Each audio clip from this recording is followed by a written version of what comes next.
여러분 안녕하십니까. 뉴스와이드 시작하겠습니다. 최근 논란이 되고 있는 이슈부터 세 분과 함께 살펴보도록 하겠습니다. 박창환 장관대 특임교수, 정광재 전 국민의힘 대변인, 이경민 변호사 나오셨습니다. 어서 오십시오. 예. 안녕하세요. 박나래 씨로부터 시작된 그 주사 이모 의혹이 전현무 씨로까지도 번지고 있습니다. 왜냐하면 9년 전에 전현무 씨가 한 예능에 나왔던 장면이 포착이 됐었는데, 그때요 전현무 씨가 차 안에서 링거를 맡고 있는 사진이 모습이 공개됐기 때문입니다. 여기서 의혹이 커지다 보니까 이경민 교수님, 전현무 씨 측에서 어떻게 대응을 했냐 보면 당시에 진료 기록을 모두 다 공개를 했습니다. 그렇습니다. 이제 소속사에서 이제 입장문도 내고 거기에 이제 진료 기록까지 공개를 한 것인데, 예. 근데 이제 기록에 보면은 이제 뭐 진료 기록부와 진료비 수납 내역 뭐 이런 부분들이 이제 다 들어가 있거든요. 예. 그러면서 이제 2016년 1월 14일, 20일, 26일 이렇게 병원에 가서 진단을 받았었고, 그리고 진료 기록부에는 뭐 기관지염, 만성 후두염, 급성 편도염 위험 이렇게 이제 진단명도 나와 있습니다. 그러면서 수액 처리를 받았던 것은 당시에 어쨌든 진료 보조 행위로서 이제 그런 처방을 받았다 이렇게 이제 해명을 했고요. 예. 거기에 나아가서 당시에 이제 수액 처치를 받고 나서 이제 그 부분을 어떻게 처리를 했는지, 그 부분도 1월 22일에 처리를 받고 나서 예. 26일에 병원에 다시 방문해서 이제 그 폐기물을 처리를 했다라고 하면서, 결국은 소속사 입장에서는 전현무 씨가 이런 뭐 불법 의료법 위반되는 문제되는 그런 행동은 전혀 없었다. 예. 그런 부분에 대한 해명을 했다라고 보시면 될 것 같습니다. 그러니까 이 링거는 수액은 진료 보존용이고 처리도 제대로 했다는 얘기입니다. 진료기라는 게 다들 아시다시피 예민한 부분까지 다 나올 수 있어요. 지병을 내가 가지고 있는 걸 처방을 받은 거기 때문에 여기 보면은 후두염, 식도 역류병 이런 것들을 다 공개를 한 겁니다. 그러다 보니까 일단 예민할 수도 있어요. 진료 기록이 내 사생활에 노출되는 걸 수도 있으니까. 그런데 다 공개하다 보니까 일단 반응은 나쁘지 않아요? 네, 뭐 네티즌들이 댓글들을 써놨는데 이 예. 댓글들을 보면은 와, 이 정도까지 공개하다니 이거는 믿어줄 수밖에 없다. 이런 예. 응원과 동정 여론까지 이렇게 등장하는 모양새입니다. 아닌 게 아니라 사실은 이제 일부 이게 그 단순하게 뭐 그 날짜, 뭐 진단 기록, 영수증 이런 것만 공개한 게 아니라 예. 병명이라든지 그 다음에 처방받은 약까지 들어 있습니다. 약까지. 네, 그런데 예. 그 내용 중에 일부는 사실은 가십거리가 될 수 있는 약 처방 내용도 일부 들어 있었거든요. 예. 이러다 보니까 야, 이 정도면은 뭐 얼마나 억울했으면 이런 것까지 다 공개했겠냐 이러면서 이 정도면은 더 이상 깔끔할 수 없다 이러면서 동정 여론과 그다음에 응원의 글들이 이어졌는데 예. 전현무 씨가 뭐 사실 주사 이모 논란이라는 게 불법 의료 행위와 관련된 거 아니겠습니까? 예. 여기와 관련돼서는 뭐 앞으로의 더 이상 논란이 없을 정도로 깔끔한 해명을 한 거 아니냐 예. 이런 평가들이 주를 이루는 것 같습니다. 그런 그 호평이 나오는 이유가 진료기록부 보면은 거기에 이제 의약품이 나옵니다. 의약품 이름만 보면은 이것이 어디에 쓰이는지 모르죠. 여기에 엠빅스 100이라고 돼 있는 게 처방이 있다는 거예요. 이게 이경민 변호사님 좀 글쎄요, 남성으로서 좀 예민할 수 있죠. 발기부전 치료제. 그러니까 이런 것까지 공개를 한 겁니다. 그렇습니다. 이게 사실은 이제 나 혼자 산다라는 그 프로그램을 통해 가지고 예. 그때 전현무 씨가 이제 탈모 고민이 있다라고 이야기를 했었거든요.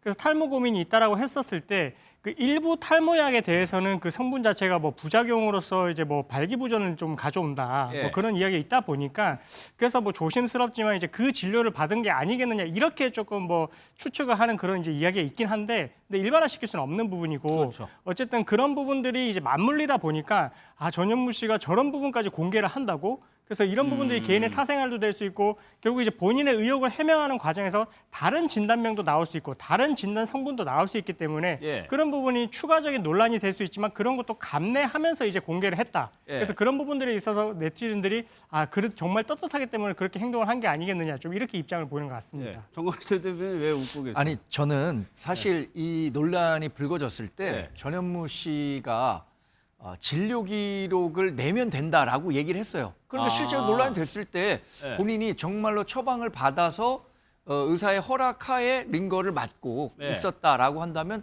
그거 분명히 진료 기록이 있을 텐데 진료 기록 내면 다 해소될 거다라고 예상했죠. 예. 실제로 진료 기록을 제출했는데 예상치 못했었던 부분은 여기서 나오는 엠빅스라는 제품이 더 주목을 사실, 받고 있어요. 예, 지금. 저도 잘 몰랐는데 이게 발기부전 치료제라는 거 아닙니까? 예. 이게 전현무 씨로는 상당히 좀 당황스러울 수도 있는 거예요. 근데 일단 공개가 됐단 말이에요. 예. 그것을 공개할지 안 할지를 두고 전현무 씨와 뭐 회사 측 관계자들이 얼마나 깊은 논의를 했는지 모르겠습니다만 예. 일단 공개가 됐으니까 이거 담을 수 없으니 그러면 차라리 다 공개하는 쪽으로 우리가 이렇게 투명하다는 것을 얘기하려고 했다라는 예. 쪽으로 아마 이렇게 좀 방향을 선회한 거 아닌가? 뭐 추정이긴 합니다만 저것까지 공개해야 되냐 고민했을 것 같아요. 그렇죠. 일반인들도 굉장히 조금 뭐 탈모야 요즘은 뭐 대놓고 얘기를 하지만 쉽지 않은 거거든요. 더군다나 전현무 씨는 미혼이고 그렇죠. 아직까지 네. 결혼하지 않은 상태이기 때문에 이런 것들이 알려질 경우에 하여튼 뭐 좀 당황스러울 수 있는 거잖아요. 그래서 관련해서 논의를 했을 텐데 일단 뭐 회사 측 설명을 인정할 수밖에 없는 거죠. 내가 모든 의혹을 떳떳하게 공개하겠다는 차원에서 이렇게 좀 부담스러울 수 있는 내용까지 예. 다 공개했다. 그러니까 나를 믿어달라라는 쪽으로 방향을 정하고 예. 대응한 것 같습니다. 그러니까 앞서 이제 반응이 좋은 거는 투명하게 다 공개했다는 점인데 만약에 저기서 좀 부끄럽다고 해가지고 저 엠빅스인가요? 뭐 그거를 만약에 가리고 공개를 했다고 하면은 대중들이 지금 연예인들 막 찾아내는 움직임도 있단 말이에요. 오히려 의심을 더 살 수도 있었을 것 같고. 그렇죠. 만약에 일부가 뭐 검정색 처리가 돼서 비공개, 그러니까 부분 공개 또는 부분 삭제를 했다면 예. 그게 새로운 또 논란이 될 수도 있습니다. 왜냐하면 특히 연예인들 같은 경우에는 이렇게 소위 말해서 우리가 수면 주사라고 그러죠. 예. 이런 거를 처방받은 것도 논란이 되거든요. 그러면 이런 것 주사를 혹시 처방받은 건 아니냐? 새로운 논란이 붙을 수 있습니다. 해명이 꼬리에 꼬리를 물게 되면 이 사생활까지 공개하면서 논란을 갖다가 일축시키려고 했던 의도 자체가 사실상 실패하게 되는 거거든요. 예. 그렇기 때문에 아까도 말씀드렸지만 가십성 이야기가 나올 수 있는 상황임에도 불구하고 과감하게 공개를 한 거고요. 예. 또 그런 약 처방받은 게 불법은 아니지 않습니까? 그렇죠. 중년 남성들이 예. 요즘에는 뭐 탈모가 30대에도 이루어집니다. 그리고 제 주변에도 탈모약 처방을 많아요. 받으면서 예. 발기부전 치료제를 같이 처방받는 경우가 굉장히 일반적인 사례이기 때문에 뭐 이거는 서로 이해 못할 부분이 아니다. 예. 그리고 해당 당사자가 뭐 결혼하신 분도 아니고 뭐 또 건강한 남성이든 또는 뭐 어디가 편찮은 남성이든 예. 이거 처방받는 게 새로운 논란을 불러일으킬 그런 내용도 아닙니다. 좀 그런 측면에서는 100% 공개를 한 것은 물론 자신의 사생활과 관련돼서 가십성 이야기가 나올 수는 있지만 예. 뭐 주사 이모 또는 불법 시술 이것과 관련돼서만큼은 깔끔한 해명이 될 거다. 그리고 오히려 전현무 씨를 응원하는 목소리가 이 정도까지 남성으로서는 가리고 싶은 부분까지 공개한다면은 이건 진짜 믿어줘야 된다. 그리고 동정 여론까지 읽고 있다는 거 보면은 예. 뭐 더 이상 깔끔할 수 없다. 뭐 이렇게 평가할 수밖에 없죠. 그런데 일각에서는 좀 이거 100% 다 해결이 안 된 것 같다라는 의견도 있습니다. 첫 번째가 이경민 변호사. 이 기록만으로 아까 수액이 진료 보조용이었다고 설명을 했는데 이게 일치가 되느냐 그것만으로도 확인할 수 있느냐 일단 이런 의문이 있는 것 같아요. 그렇죠. 이게 사실은 이제 수액을 보조 치료를 받았는데, 그러니까 의료인이 의료 행위를 해야 되는 게 이제 하나 문제가 되고요. 예. 그리고 의료기관 외에서 시술을 하는 것인지 이 부분도 문제가 되거든요. 예. 그러니까 지금 이제 처방을 받았다라는 진료 기록을 공개를 한 부분을 봤을 때는 의료인이 의료 행위를 했다라는 부분에 대해서는 해명이 되는 것 같습니다. 근데 여기서 나아가서 의료기관 외에서 차량에서 링거를 꽂고 있었던 부분, 예. 그 부분은 사실은 이제 거기에가 이제 의료기관이 아닌 거는 당연히 이제 드러나는 부분이고, 예. 그러면 이제 그 예외적으로 의료법에서는 예외적으로 의료기관이 외에서 이제 진료를 받을 수 있는 경우는 뭐 응급 환자인 경우, 아니면 뭐 환자나 환자 보호자가 요청을 한 경우, 예. 아니면 의사가 판단했을 때 부득이 그쪽 장소에서 이제 의료 행위를 했을 경우, 이 경우인데 예. 과연 그 경우에 해당하는지 여부. 그러니까 이제 그때 당시에 의사가 판단했을 때 왜 전현무 씨만큼은 그 수액 시술을 이제 의료기관에서 하다가 차량에 나가서 이제 그렇게 이제 끝에 가서는 치료를 본인이 종결을 하는 것을 그렇게 허락을 해줬는지. 그 부분에 대해서는, 예. 아픈 거에 대해서 수액 맞은 건 알겠는데 왜 그것이 차량 안에서 맞아도 되는 것인가에 대한 설명이 그렇습니다. 없다는 진료 얘기죠. 행위라는 게 우리가 예. 주사 바늘을 꽂고 주사 바늘을 이제 그 수액이 들어가서 주사 바늘을 빼는 순간까지 모든 게 진료 행위거든요. 근데 진료 행위의 예. 시작은 병원에서 했다는 게 인정이 된다 하더라도 예. 진료 행위를 종료하는 부분은 왜 차량에서 이루어졌는지 그 부분에 대한 해명은 지금 이제 이 기록만으로 판단이 되지 않으니까 결국 이제 2016년에 이렇게 진료를 받았을 때 예. 의사의 판단이 왜 그랬는지 그런 부분에 대한 해명이 나와야만, 그러니까 전현무 씨는 어느 정도의 응급 상태였는지나 아니면 전현무 씨가 그런 걸 요청을 했는지, 아니 의료기관이 왜 그런 판단을 했는지에 대한 해명이 없기 때문에 그 부분에 대해서는 조금 더 이제 설명이 나와야만 이때 당시에 전현무 씨가 왜 차량에서 링거를 꽂고 있었는지가 해명이 되지 않을까. 예. 이렇게 이제 그러니까 의문을 정리하면 그겁니까? 그 의료기관 병원에서 꽂고 나왔느냐? 그리고 이거를 뺄 때 혼자 뺐느냐, 아니면 병원에 가서 뺐느냐? 그렇죠. 이제 그런 연장선상인데, 근데 어쨌든 이제 이 전현무 씨의 그동안 나왔던 해명으로는 의료인의 그런 판단하에 이제 차량에서 이제 시술을 종료를 하는 부분에 대해서 이제 허락을 받았다라는 그런 식으로 이야기를 취지죠, 하고 있거든요. 해명은. 예. 그러니까 근데 이제 의료기관 외에서 그 종료를 하는 부분도 그게 사실 이제 의료법 위반이 되는 부분은 맞습니다. 왜냐하면 그래요? 의료기관 내에서 의료 행위를 해야 되는 게 우리가 이제 그 시술을 하는 과정에서 어떤 부작용이 발생을 할지 모르고 감염도 일어날 수도 있고 그런 부분들을 막기 위해서 의료기관 내에서 모든 그 상태를 파악을 하기 위한 취지거든요. 근데 왜 전현무 씨만큼은 의료기관 외에서 이렇게 수액 시술을 마무리하는 것을 의료인이 판단을 했는지 그 부분에 대해서는 해명이 어느 정도 나와줘야 그래야 국민들이 조금 더 납득할 수 있지 않을까 그렇게 생각이 되는 부분입니다. 예. 우리가 일반적으로 저희도 바쁘면은 병원에 가서 수액을 맞고 싶지만 그 시간이 없어서 맞지 못하는 경우가 시간이 많아요. 걸리긴 왜냐하면 이거 의사분들이 그렇게는 안 해주거든요. 그러니까 지금 이 변호사님 얘기하신 것처럼 전현무 씨에게만 어떤 특혜가 주어진 것 아니냐.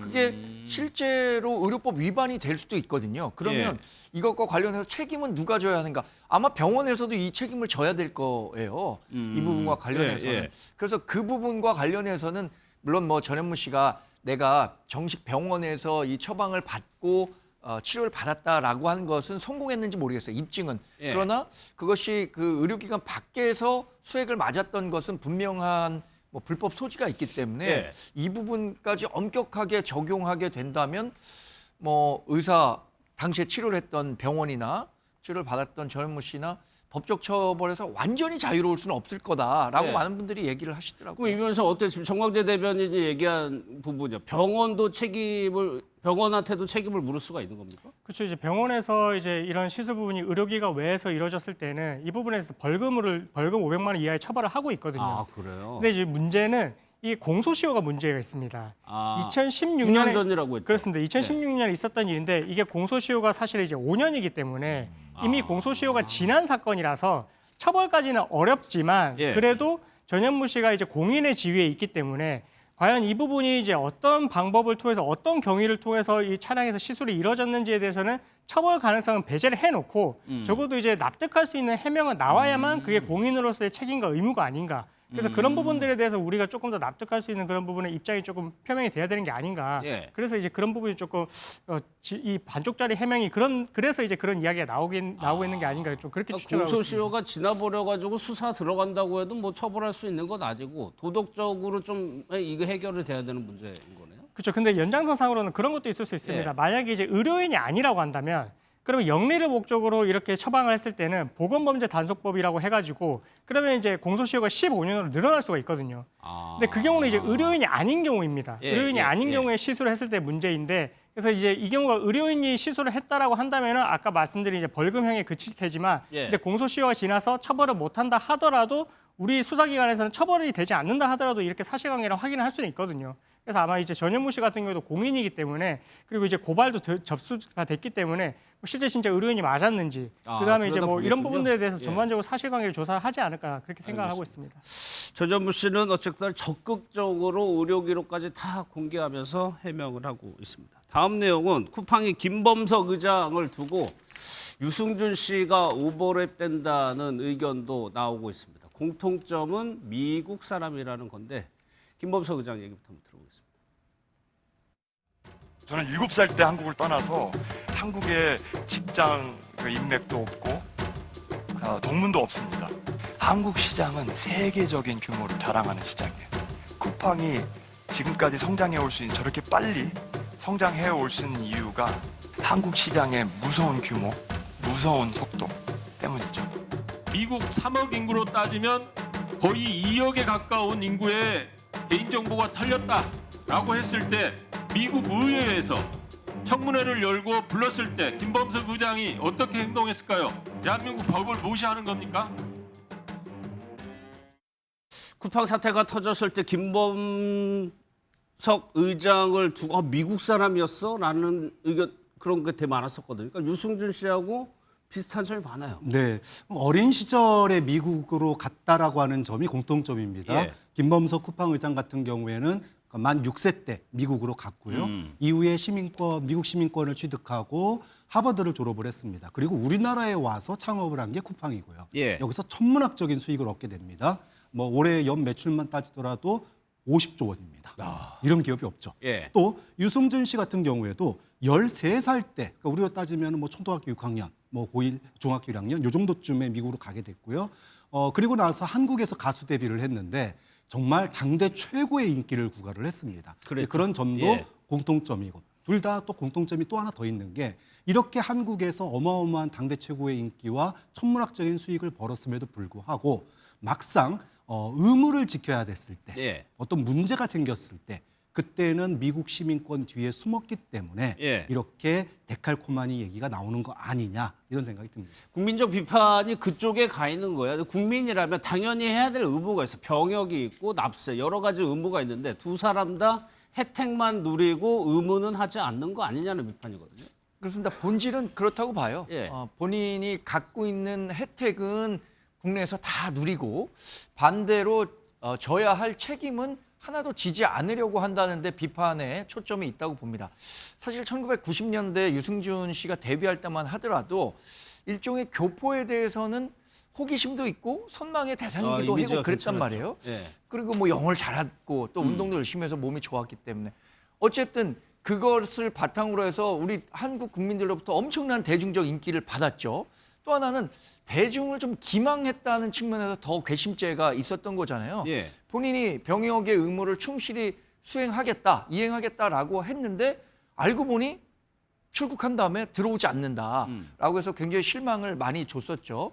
지금 김범석 씨도 마찬가지입니다. 미국 시민권자인데다가 하버드대를 나왔다는 어떤 뒤에 후광 효과가 상당했단 말이에요. 예. 그걸 갖고 한국에서 기업 설립하고 육성하는데 그런 도움을 받았고 이렇게 기업이 매출 50조 원을 기록하는 데 있어서는 한국민들이 정말 그 대부분 지금 매출의 90%를 한국에서 달성하고 있는 거잖아요. 이렇게 한국민들을 상대로 비즈니스를 했는데 정작 사회적 책임을 다 하고 있는가? 예. 이번 정보 유출과 관련해서도 책임지는 모습은 전혀 보이지 않고 있잖아요. 예. 지금 기업 경영에서 가장 중요한 것 중에 하나가 이른바 ESG 경영 아닙니까? 그리고 기업도 시민사회의 일원으로서 사회에 기여해야 한다 이런 인식들을 갖고 있는데 지금 쿠팡이 보이는 모습 또는 김범석 의장이 보이는 모습은 그 기대에는 훨씬 미치지 못하고 있어서 예. 이런 비판 강도가 갈수록 커지는 거라고 봐야겠죠. 유승준 씨는 그래서 우리나라에 입국을 못하고 있죠. 그래서 계속 소송을 내면서 들어오고 싶다고 얘기를 하고 있습니다. 만약에 김범석 의장 같은 경우는 입국 금지법 일단 발의는 됐는데 김범석 의장에게도 그걸 적용할 수 있을까요? 일단은 그거는 뭐 앞으로의 이렇게 이제 뭐 지금 기존에는 과방위 청문회에서 이제 증인으로 불렀을 때 안 나왔는데 예. 앞으로도 계속 상임위에서 이제 청문회 때 부른다라고 했으니까 법이 발의가 되고 나서 시행이 되고 나서 이후에도 증인으로서 출석을 하지 않는다면 그러면 이 부분에 대해서는 이제 입국 금지의 그런 실효성이 있을 것 같고요. 예. 다만 이제 문제가 되는 건 이제 쿠팡 같은 경우에 사실 우리나라 국민들이 이걸 사용하지 않으면 너무나 이제 불편하다라는 게 지금 인식이 되어 버렸고 예. 이 개인정보가 유출이 되고 나서도 사실 이용자 수가 감소하지 않았거든요. 그래서 그런 그렇죠. 부분들이 있기 때문에 예. 김범석 의장이 계속 이렇게 본인이 당당하다는 식으로 이렇게 출석을 하지 않고 있는가 이런 부분들까지도 있어가지고 예. 하지만 그래도 이렇게 이제 입법을 발의하고 이렇게 이 법적인 책임을 묻겠다라는 그런 조치를 취하는 걸 봤을 때는 김범석 입장에서도 앞으로 국내에서 사업을 하는 데 있어서는 뭔가 이제 우리나라에서 이렇게 부과하는 의무를 제대로 이행을 하지 않았을 때는 불이익이 있을 수 있겠구나 이런 인식을 심어줄 수 있어가지고 예. 그래서 쿠팡뿐만 아니라 앞으로 다른 이제 외국 국적의 사람들이 우리나라에 와서 사업을 한다고 했을 때 이런 이제 본인들이 필요한 부분만 이제 가져가고 본인들이 취해야 될 책임이라든지 의무를 다하지 않는 부분에 대해서는 우리나라가 더 이상 이제 자시하지 않겠다. 뭐 이런 부분들에 대해서 이제 법적인 조치로 나아갈 수 있다라는 그런 부분을 시사하는 거라서 예. 뭐 그런 측면에서는 의미가 있는 행동이지 않을까 이렇게 생각하고 있습니다. 이런 사람들은 이제 검은 머리 외국인이라고 부르기도 하는데 이 변호사 실제로 한국 연예계에 이렇게 여기에 해당하는 분들이 제법 있더라고요. 그렇습니다. 이렇게 이제 연예계 생활을 하면서 이제 우리가 소위 이제 병역 의무를 이행을 하지 않는 사람, 예. 예, 이런 경우를 이제 보통 체리 피킹이라고 해가지고 과실만을 따먹고 간다 이렇게 이제 표현을 하거든요. 그래서 그런 연예인들을 봤을 때 뭐 마동석 씨라든지 뭐 그다음에 최우식 씨, 그다음에 안효섭 씨 같은 경우에 우리나라에서 어쨌든 대중의 사랑을 먹고 사는 그런 직업을 갖고 있는데 예. 근데 그럼에도 불구하고 이런 외국 국적이라는 이유만으로 병역 의무 이행을 하지는 않고 있어가지고 그래서 그 부분에 있어서는 뭔가 병역에 준하는 뭔가 사회적인 기여를 해야 되는 게 아니냐 뭐 예. 이런 목소리가 나오고는 있습니다. 실제로 그러면 입법을 통해 가지고 이런 거 방지해야 되느냐? 그거 거기에 대해서는 어떻게 생각하세요? 그 부분은 좀 고민해야 될 부분이 있다고 봅니다. 예. 왜냐하면 우리가 이제 동포라고 불리우는 외국에 살다가 우리나라에 와서 인기를 얻는 연예인들이 꽤 있습니다. 근데 그 중에서 차인표 씨나 옥태견 씨처럼 미국 시민권을 버리고 우리나라에서 병역을 갖다가 수행한 연예인들도 있어요. 예. 반면에 현 씨처럼 병역은 이행하지 않고 미국의 시민권을 땄지만 그럼에도 불구하고 유승준 씨와는 다르게 한국에서 여러 가지 기부 활동이라든지 사회적인 영역에서 기여를 하면서 예. 존경을 받고 또 사랑을 받는 연예인도 있거든요. 자, 그러면 그렇죠. 이걸 예. 가지고 군대를 안 갔다 왔으면 꼭 뭐를 대신 해야 되느냐? 과연 글로벌 문화로 이제는 그 자리매김한 한류 드라마라든지 가수라든지 외국인들도 우리나라에 와서 활동하는 외국인들이 굉장히 많은 상황입니다. 예. 그럼 그런 외국인들에게도 예를 들면은 한국에서 활동하는 거에 대한 대가를 갖다가 따로 내도록 요구할 수는 없는 노릇이거든요. 예. 좀 그런 측면에서 사실은 유승준 씨 같은 경우에는 굉장히 예외적인 사례라고 봐요.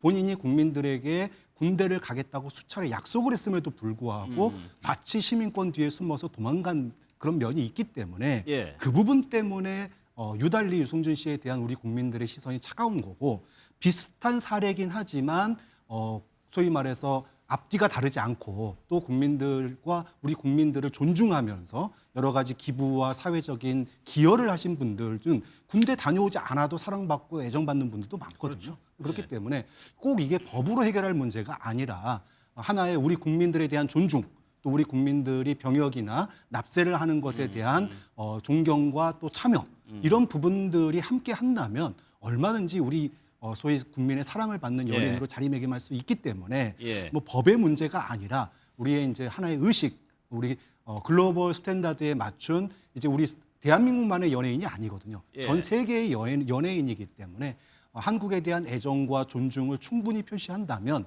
뭐 사랑받는 데는 아무 문제가 없을 거라고 봅니다. 예. 윤석열 전 대통령이 대통령실을 왜 용산으로 옮겼을까? 통일교의 입김이 작용한 거 아니냐? 이런 의혹이 나오고 있습니다. 영상 먼저 보도록 하겠습니다.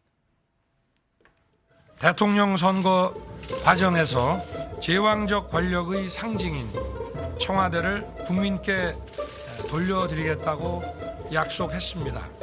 용산 국방부와 합창구역은 국가안보지휘시설 등이 잘 구비되어 있고 청와대를 시민들께 완벽하게 돌려드릴 수 있을 뿐 아니라 경호 조치에 수반되는 시민의 불편도 거의 없습니다. 대통령 집무실의 이전이 간단하거나 쉬운 일이 아님은 잘 알고 있습니다. 그것이 어렵다고 또다시 국민과의 약속을 저버린다면 이제 다음 대통령 어느 누구도 이것을 새로이 시도하기 어려울 것입니다. 일단 청와대 경내로 들어가면 제왕적 권력의 상징인 청와대를 벗어나는 것이 더욱 어려워질 것이라고 생각합니다. 공간이 그 업무와 일을 좌우한다는 말이 있습니다. 일단은 뭐 직접적인 연관성까지는 아닌 것 같은데 이런 시기가 좀 뭐 애매하다는 겁니다. 앞서 보면은 윤석열 전 대통령이 대통령에 당선되자마자 일주일 만에 이전하겠다는 보도가 나옵니다. 그래가지고 비판적인 여론이 굉장히 높았었죠. 그럼에도 불구하고 윤 전 대통령이 추진합니다. 그런데 기자회견 이틀 뒤에 윤영호 전 본부장이 윤석열 전 대통령 인수위를 방문한 다음에 보고서를 만들어서 통일교 내부에 냈다는 얘기예요. 강선필 부대표. 네. 일단은 그 시기가 일단은 이틀에 걸쳐 있다. 또 하나 한학자 총재가 이런 표현을 했다고 그래요. 내 품으로 대통령과 대통령 부부가 들어왔다. 이 표현 때문에 일단은 그 의혹이 나오는 것 같아요. 그러니까 이제 한학자 총재의 특별 보고에 보면 뭐 여러 가지 이제 내용들이 나온 예. 거 아니겠습니까? 그런데 사실 이제 뭐 한간에 이제 주술적인 뭐 말하기 좋아하는 이제 호사가들은 청와대라는 곳 자체가 사실 뭐 쉽게 말해 기운이 좀 세가지고 예. 뭐 잘못 뭐 이렇게 사대가 안 맞으면 뭐 화를 입을 수도 있다 뭐 이런 주술적인 얘기는 호사가들이 사실 많이 해왔잖아요. 그렇죠. 예.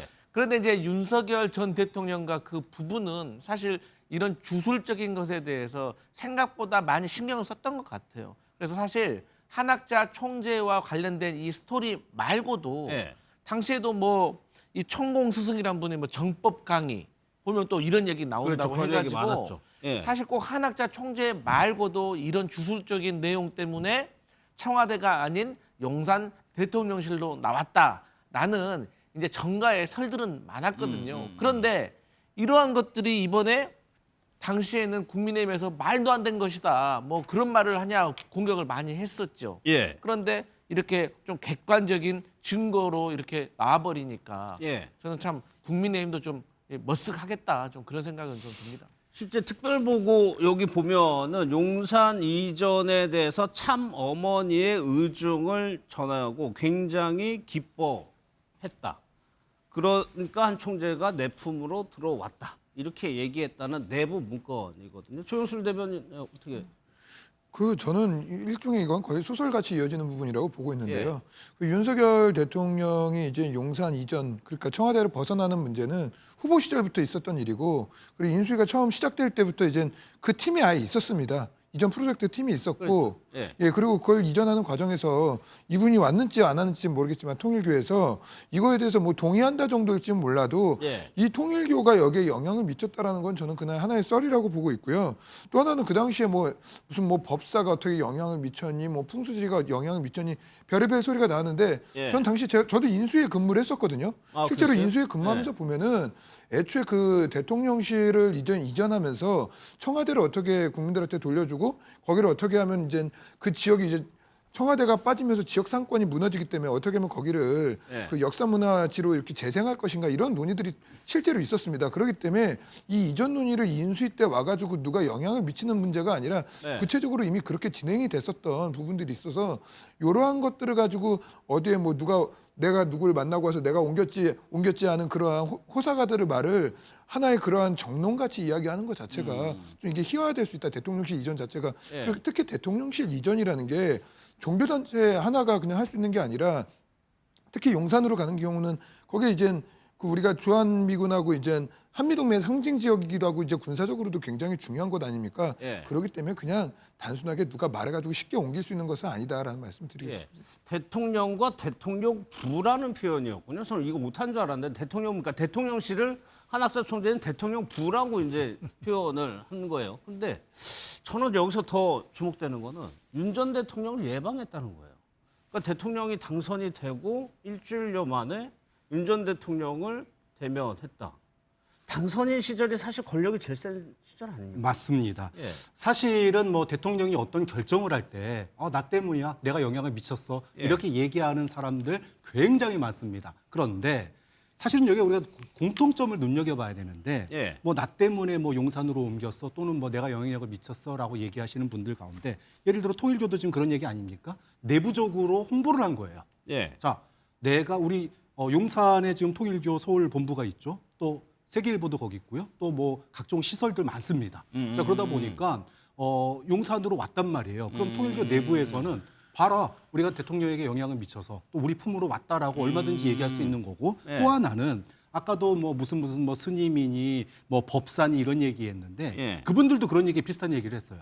뭐 청와대에서는 단 하루도 자면 안 된다. 뭐 예. 그런 얘기도 있었고 그다음에 용산으로 터를 옮겨야지 아무 일이 안 생긴다. 뭐 구군이 상승한다. 이런 얘기를 공공연하게 떠들고 다녔거든요. 예. 자, 이분들의 공통점은 용산으로 하는 데 있어서 내가 영향력을 은연중에 깔아놓은 거예요. 영향력을 미쳤다라고 깔아둔 거고 두 번째 사실은 이거는 그랬다는 사람이 여러 명이 나옵니다. 그러다 보니까 예. 뭐 누가 영향력을 미쳤다 이거 사실 신뢰할 부분은 아니라고 봐요. 핵심은 뭐냐? 그 다음입니다.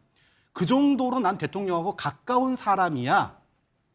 영향력을 미칠 정도로 가까운 사람이야라는 게 저는 핵심이라고 봐요. 우리가 무슨 뭐 천공이니 무슨 뭐 법사니 했던 사람들이 실제로 대통령과 대통령 부인에 대해서 인사라든지 예. 뭐 여러 가지의 뭐 영향을 미친 부분들이 드러나고 있고 통일교도 마찬가지로 예. 대통령 부인 지금 뭐 그 아까 말씀하신 것처럼 인수위 일주일이면 정말 많은 새도 떨어뜨리는 권력의 정점인데 이때 통일교 인사가 가서 대통령 인수위를 찾아가서 만났다? 예. 사실은 이거 만나기 쉬운 일이 아닙니다. 또 예. 그런 점에서 보면 지금 문제의 핵심은 용산으로 이 사람들이 가는데 영향력을 미쳤냐가 중요한 게 아니라 통일교나 법사나 무슨 뭐 스승이라고 하는 사람들, 예. 즉 우리 사회에서 주류로 인정받지 못하고 소위 말해서 이단이나 소위 문제되고 있다라고 평가받는 사람들, 이런 사람들이 대통령 주변에 임기 초부터 함께 하고 있었다. 예. 그리고 대통령실이 그들과 일정 정도 가까웠다라고 예. 하는 점에서 윤석열 정부가 왜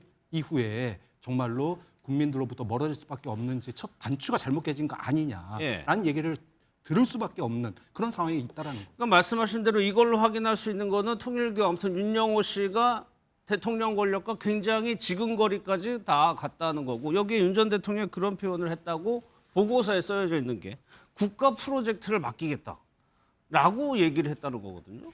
근데 이 부분은 지금 통일교가 내부적으로 보고를 하는 차원에서 만든 네. 문건이기 때문에 통일교 측에서 굉장히 본인들에게 유리하게 그러니까 보고하는 좀 사람 부풀릴 수도 입장에서 있다는 얘기죠? 네, 그럴 가능성이 굉장히 크다고 봐야겠죠. 예. 사실 용산 이전과 관련해서는 이 통일교 논란이 일기 전에는 어떤 게 그 기정사실로 받아들여졌냐면 역술인 천공의 영향력에 의해서 용산으로 이전했다라고 네. 했어요. 그런데 지금 통일교 게이트 뭐 여러 식으로 통일교가 정치적인 영향력을 행사했다는 것이 하나둘 드러나니까 그래서 통일교랑 연관 지으려고 하는데 저는 그 개연성은 굉장히 떨어진다고 봅니다. 예를 들어서 청와대를 다른 지역으로 이전한다고 했었을 때 그러면 선택할 수 있는 대안이 얼마나 많겠습니까? 예. 갑자기 청와대가 뭐 세종 아니면 강남으로 가겠습니까? 용산 아니면 중구로 갈 수밖에 없었던 거예요. 문재인 대통령도 광화문 시대 열겠다라고 했었는데 그때 당시에 후보지로 거론됐던 것이 정부 종합청사입니다. 광화문 중구예요. 아니면은 이렇게 대규모 시설이 이전할 수 있는 것은 당시에 국방부가 있었던 용산밖에 없었어요. 예. 그러니까 이것을 사후적으로 뭐 용산으로 이전한 것에 대해서 통일교가 깊숙이 개입했다라고 하는 것은 그야말로 어떤 논리를 꽤 맞추는 예. 그 사후적으로 맞추는 거지 통일교 때문에 용산에 갔다는 것은 저는 상식적으로 이해하기 어렵다고 보고 그렇다면 처음에 왜 천공 얘기를 그렇게 했었던 겁니까? 예. 그럼 제가 말씀드리고 싶은 게 예. 통일교가 천공을 로비했나 보죠. 뭐 그렇게 생각할 수도 있는 거 아닙니까? 그리고 국민의힘에서 지금 이제 이게 잘못됐다라고 이제 반박하는 논리가 좀 빈약한 게 뭐냐면 예. 후보 시절부터 용산으로 나가기로 공약을 했다잖아요. 그러면 후보 시절부터 통일교가 로비했나 보죠. 그리고 윤석열 전 대통령이 후보 시절일 때 통일교가 주선해가지고 누구 만났습니까? 미국 부통령, 펜스 부통령 만났잖아요. 네. 그러니까 통일교가 후보 시절부터 영향을 줬다고 합리적으로 의심을 할 수가 있는 거고 예. 과거에 어떤 얘기가 있었냐면 천공위에 건진이 있었고 건진 위에 명태균이 있다는 얘기도 있었잖아요. 이미 근데 천공위에 건진도 다 로비와 지금 관련됐다는 것이 드러났잖아요. 그렇기 때문에 그러면 지금 통일교 특검법 논의하고 있잖아요. 네. 이 부분까지도 포함될 가능성이 있습니까? 윤 전 대통령과 관련한 부분까지도? 저는 사실 이제 큰 흐름이 중요하다고 보거든요. 예. 그러니까 지금 통일교와 관련된 이 특검을 하자는 거는 이제 여야 정치인들 중에서 통일교에게 돈 받고 예. 로비 받은 사람이 누구인가를 우리가 가려보자는 것이 사실 본질이고 또 그것을 하는 과정 속에서 이제 격가지로 이제 이것도 저는 어쩔 수 없이 다룰 수는 있다고는 보는데 예. 그래도 우리가 잊어서는 안 되는 거는 본질. 그러니까 얼마만큼 옛날부터 지금까지 통일교가 대한민국 정치인을 여야를 가리지 않고 무작위로 이렇게 로비를 했는가 이 진실을 알고 그걸 도려내는 것이 중요하기 때문에 저는 예. 이것은 그런 과정 속에서 소명될 거라고 봅니다. 아니 왜 그러냐면 이규현 홍보수석이 오늘 또 메시지 대통령의 메시지를 냈어요. 정교 유착 문제 이번에 거침없이 정리하고 가자. 예. 그러니까 처음 전재수 전 장관의 의혹 보도가 나오고 그 다음 날 바로 이재명 대통령이 지시를 했다는 거거든요. 네. 의지가 굉장히 강력해가지고. 이게 대통령께서는 사실 이 통일교와 관련된 것 중에서 이 통일교를 해산시키려고 하면은 통일교가 가지고 있는 재산 문제. 예. 뭐 예를 들어서 한학자 총재의 그 개인 금고에서 280억 현금 나왔다는 거 아닙니까? 또 국내 재산만 하더라도 3조가 넘게 있다고 하는데 이러한 것들이 사실 잘못된 로비를 하는 이런 창구로 쓰였던 도구로 쓰였던 거잖아요. 예. 그렇기 때문에 대통령께서는 이제 통일교가 낸 로비도 있지만 이 통일교를 없애기 위해서는 이 경제적인 부분에 자금 있어서도 문제. 자금 문제도 정리해야 된다라는 말씀으로 해석할 수도 있을 것 같습니다. 저는 이제 아까 계속 이제 뭐 이제 통일교와 연루설 말씀하시는데 제일 이제 상가해야 될 게 소설과 썰을 가지고 이제 기정사실화하는 거는 굉장히 위험할 수 있다라는 말씀을 드리고 싶습니다. 그런 논리라면 이제 노무현 대통령도 이제 계속 수도 이전 얘기하고 그리고 문재인 대통령도 이제 대통령실 이전 얘기했으면 그 지금 현재 전제수장관도 이제 문재인 대통령 때 시절부터 연계가 된 게 지금 나오고 있는 거 아닙니까? 그러면 그것도 통일교가 주도해가지고 그렇게 만들었다고 우리가 억측을 한다면 이게 엉망이 돼 버리는 거거든요. 절대 그렇게 해서는 안 된다고 보고 있고 그렇기 때문에 통일교 특검이라는 것 자체가 지금까지 그게 다 국민의힘 게이트로 계속 몰고 갔던 민주당이 이게 지금 결국에 여야에 대한 정치 로비가 어떻게 불법적으로 단행됐나의 내용으로 국민들이 하라고 이렇게 지시하고 있는 거 아닙니까? 그렇기 때문에 이런 논리를 갖다가 하나의 썰로 묶어서 하는 것은 굉장히 여론이 잘못됐게 호도될 수 있다는 점을 말씀드리고 싶습니다. 알겠습니다. 또 하나요. 이제 내란 전담 재판부 설치법이 통과가 됐죠. 이것이 윤석열 전 대통령의 재판에 어떤 영향을 미치느냐. 이거 혹시 나오는 거 아니냐 이런 전망도 나오고 있는데 일단 영상부터 좀 보도록 하겠습니다. 내란 재판부 등 여당이 추진하는 사법개혁은 헌법과 헌법 정신에 위배된다. 정부와 거대 여당 지시대로 재판을 진행할 가능성이 큰 내란 재판부는 꼼수 보완이 아니라 폐기가 마땅하다. 12.3 윤석열 비상계엄 등에 대한 전담재판부 설치 및 제보자 보호 등에 관한 특별법안 대안에 대한 수정안은 가결되었음을 선포합니다. 헌법은 군사법원 이외의 특별법원, 즉 특별재판부를 금지하고 있습니다. 내란 전담재판부는 위헌이라는 것입니다. 위헌성 덜어냈다고 하는데 아직 위헌 소지가 있다고 좀 보시는지. 전체적으로 검토하고 있으니까 나중에 말씀드립니다. 윤 전 대통령 측에서 바로 입장을 냈습니다. 8단이 윤 전 대통령이었어요. 위헌법률 심판 제청 신청한다는 얘기입니다. 그리고 다음에 중대 결심을 또 하겠다. 두 가지를 얘기를 했는데 위헌법률 심판 제청이 받아들여지게 된다면 이게 헌재로 가게 되고 그러면 재판이 중지가 된다면서요. 그런데 지금 민주당에서는 변호인단이 위헌법률 심판 제청을 한다고 하더라도 법원에서 이걸 받아들이지 않고 재판부가 안 받아들일 헌법재판소에 것이다. 제청을 하지 않을 것이다라고 생각하고 있는 것 같아요. 그런 계산이 끝나서 이렇게 내란 특별재판부, 전담 재판부 법안을 통과시켰다고 보는데 저는 뭐 그런 정치적인 계산 여부를 떠나서 이게 과연 우리 대한민국의 사법 체계를 이렇게 입법권을 동원해서 인위적으로 바꾸려고 하는 부분에 대한 경계심이 있어야 한다고 생각합니다. 장동혁 대표가 24시간 필리버스터를 하면서 이 법안이 통과되면 사상 최악의 법안으로 평가될 것이다라고 얘기한 것도 결국에는 우리가 이 자유민주주의 체제를 운영하는 데 있어서 삼권 분립이라는 아주 지고지순한 가치를 존중하잖아요. 그런데 지금 입법권을 일당이 독점하고 있다고 해서 사법권을 이렇게 겁박하고 억누르려고 하는 것이 정말로 제대로 된 민주주의를 하려는 방향이 아니다라는 위기의식을 갖고 있는 거고요.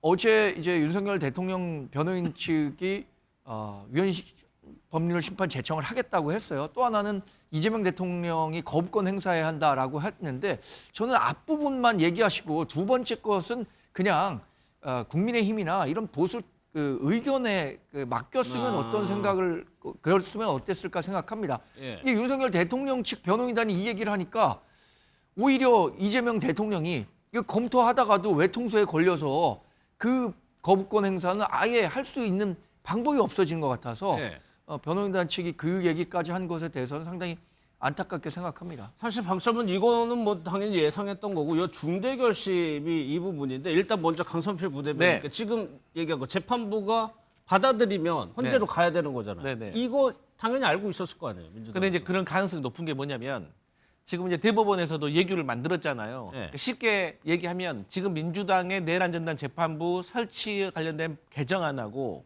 이 대법원의 예규하고 차이가 없다고 하잖아요. 자, 그럼 내란 전담 재판부가 이제 설치가 될 거 아닙니까? 2심에서 그러면 윤석열 전 대통령이 뭐 위헌 법률 심판 제청한다는 거 아니에요? 그러면 이 내란 전담 재판부에서 이걸 받아줘야지 이게 헌재로 갈 거 아니에요. 그래야지 재판이 중단될 거 아닙니까?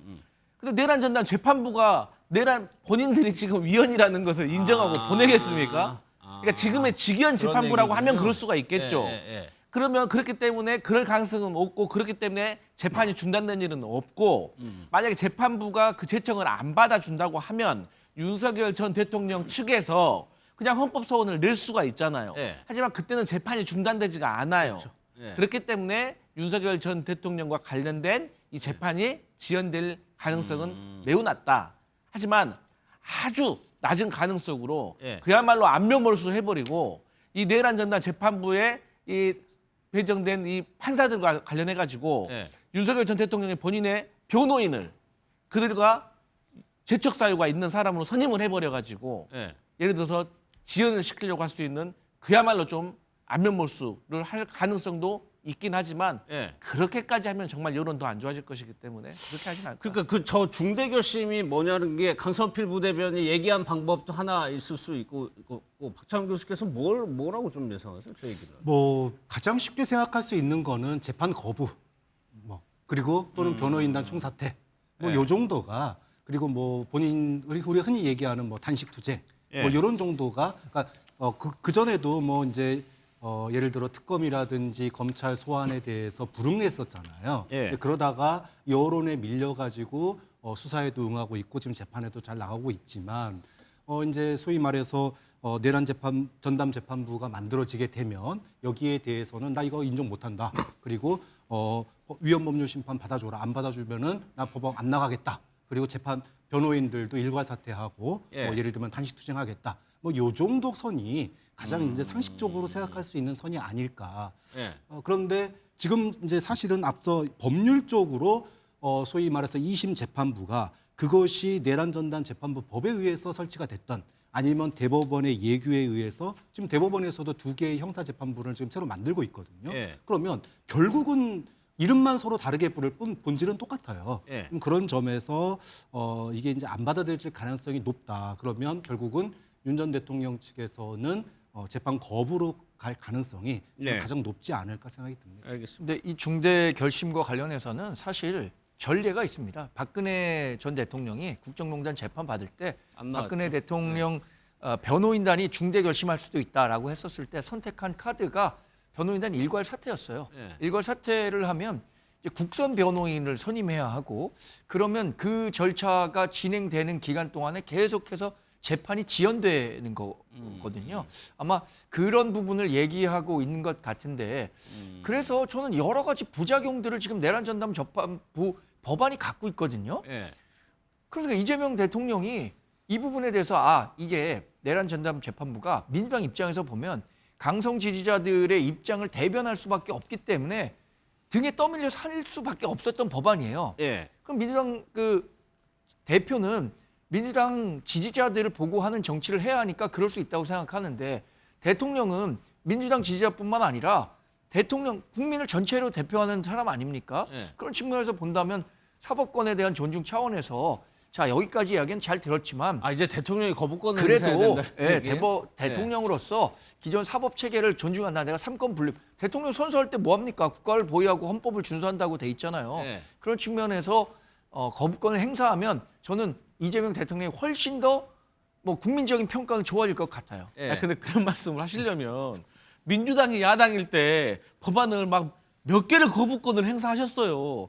그때 그럼 그렇게 하지 말았어야지 지금의 말이 앞뒤가 맞고 무게가 실리는데 그때는 거부권 행사하라고 막 국민의힘에서 막 앞다퉈가지고 윤석열 전 대통령에게 그렇게 제안을 해놓고서 이제 와서 갑자기 이재명 대통령에게 거부권 행사하셔야 된다고 하면은 국민들이 공감하겠습니다. 지금도 거부권 행사라는 건 같은 거죠. 그런데 과거와 이제 자꾸만 이재명 대통령이 윤석열 전 대통령과 경쟁하려고 할 건 아니지 않습니까? 우리나라 대통령이 왜 역대 대통령이 성공한 대통령이 없느냐? 과거의 대통령과 자꾸 비교하니까 그래요. 옛날에도 그랬으니까 나도 이래도 돼. 라는 자세로는 한 발짝도 더 좋은 대통령이 탄생할 수 없는 겁니다. 야당의 주장은 뭔지 알겠습니다. 다음은 지금 김병기 민주당 원내대표를 두고 논란이 있습니다. 이제 대한항공의 호텔 숙박권을 받아서 이용해서 논란이 되고 있는데 관련 내용 좀 보도록 하겠습니다. 보좌진들이 이제 선의에 의해서 그런 걸 요청할까요? 그랬는데 중간에 이제 그 패스트 트랙이 있는 거를 갖다가 알고서 이제 그 하지 말아라 이렇게 얘기를 했는데 이제 보좌진들은 이제 선의에서 했었는지는 잘 모르겠습니다. 근데 했었다고 하더라도 당시에 했다는 것 자체 그런 걸 갖다가 뭐 탓하고 싶지는 않습니다. 어떤 숙박권을 갖다가 그렇게 이용했던 것은 적절하지 못했던 것 같고요. 즉시 뭐 반환 조치하겠습니다. 그때 당시에는 저 관계가 좋고 그러니까 제 손주가 그 태어난 지 얼마 되지 않았었거든요. 갓난아기였기 때문에 그런 거 고려되지 않았을까 싶고요. 그런 뜻에서 그 직원들이 그러니까 그때 자발적으로 잘 모시려고 그랬던 거 아닌가 하는 생각을 해봅니다. 김병기 원내대표가 오늘 보신 것처럼 이렇게 입장을 정리했습니다. 국민의힘에서 보기에 이 사안이요. 가장 문제가 되는 점이 뭐라고 지금? 그 기본적으로 이제 자신이 이제 현재 대한항공에 영향을 미칠 수 있는 국토위와 예. 그리고 이제 정무위에 이제 속해져 있지 않았습니까? 그렇다면 이게 그 실제로 이해 충돌의 여지가 굉장히 클 수 있는데. 대한항공과? 그렇죠. 예. 근데 이제 그 대한항공으로부터 이제 저 부당한 그리고 위법적인 그러한 그 숙박권 160만 원에 이르는 숙박권을 받았다는 것 자체가 가장 큰 문제고요. 예. 그리고 이거에 대해서 맨 처음에 이제 김병기 대표가 반성하지 않는 모습을 보였었거든요. 뭐 소금물에 이제 뭐 상처난데 뭐 소금물 붓는 격이다 이러면서 맨 처음에 격분을 했습니다. 예. 그러면서 이제 전체적으로 여론이 안 좋아지고 이제 언론에 통해서 계속적으로 사실관계들이 밝혀지다 보니까 이제 와가지고 이제 한 발 물러나가지고 뭐 돈을 반납하겠다 그렇게 톤다운을 하고 있는데 예. 그러한 태도를 봤었을 때 김병기 지금 원내대표가 하고 있는 이 행태는 그 명확한 국민들에 대한 해명이 아니라 수사를 통해서 좀 밝혀지거나 아니면 진상 조사를 통해서 밝혀져야 될 부분들이 분명히 존재하는 것 같습니다. 아, 더 밝혀져야 될 게 그럼요. 있다.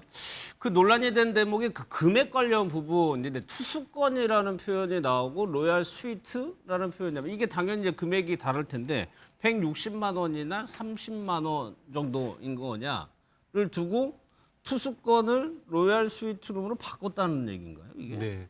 그러니까 23년 경쯤으로 추정이 됩니다. 예. 그러니까 이제 김병기 의원 측이 이 대한항공이 소위 말해서 투수권을 돌린 거예요. 2박 3일짜리 예. 투수권을 돌렸는데 이게 유효 기간이 1년이었습니다. 근데 이 유효 기간을 갖다가 연장이 되겠냐? 그래서 연장을 한 거고요. 연장을 한 상태에서 우리 의원 보좌진이 이제 우리 의원님이 거기 가시는데 예. 혹시 혹시 업그레이드가 되겠니? 예. 그래서 그랬더니 그러면은 이런 쪽으로 이달하시면은 업그레이드가 됩니다. 예. 그런 거고 거기에 혹시 보니까 아드님도 오신다는데 그럼 엑스트라 베드도 넣어드릴까요? 식사는 어떻게 할까요? 이렇게 해가지고 된 금액이 현재 시가로 총 160 몇만 원이라는 거고요. 근데 이제 애초에 이제 그 받은 거는 2박 3일 이제 투수권이거든요. 예. 소위 말하면 초대권을 준 거예요. 2박 3일 초대권을. 근데 이걸로 따졌을 때는 금액이 이제 좀 더 낮은 거죠. 근데 어찌 됐든지 간에 사실 뭐 민주당이나 여권을 지지하고 있는 입장으로서 예. 창피합니다. 창피하고 예. 얼굴 화끈거리는 게 예. 공짜 점심이 어디 있습니까? 그러니까 과거에 20년 전에도 국회의원들이 어디 뭐 급하게 출장 가거나 뭐 해야 되는데 비행기표 못 구하면은 국토위 간사한테 막 전화했었어요. 예. 그럼 국토위 간사가 대한항공이나 이런 데 전화해가지고 표 끊어주는 게 사실 국회에서 거의 관례였거든요. 예전에 그랬죠. 근데 그 정도는 뭐 의원들의 소위 말해서 업무를 위해서 필요한 사항이니까 협조를 할 수 있는 부분인데 지금 이때가 어느 때인데 무료 숙박권 받고 또 이제 와서 문제가 되니까 그 직원들 탓으로 돌립니까? 직원들이 예. 자발적으로 배려해 주려다가 이렇게 문제가 커졌다. 이렇게 직원 탓하면 안 되죠.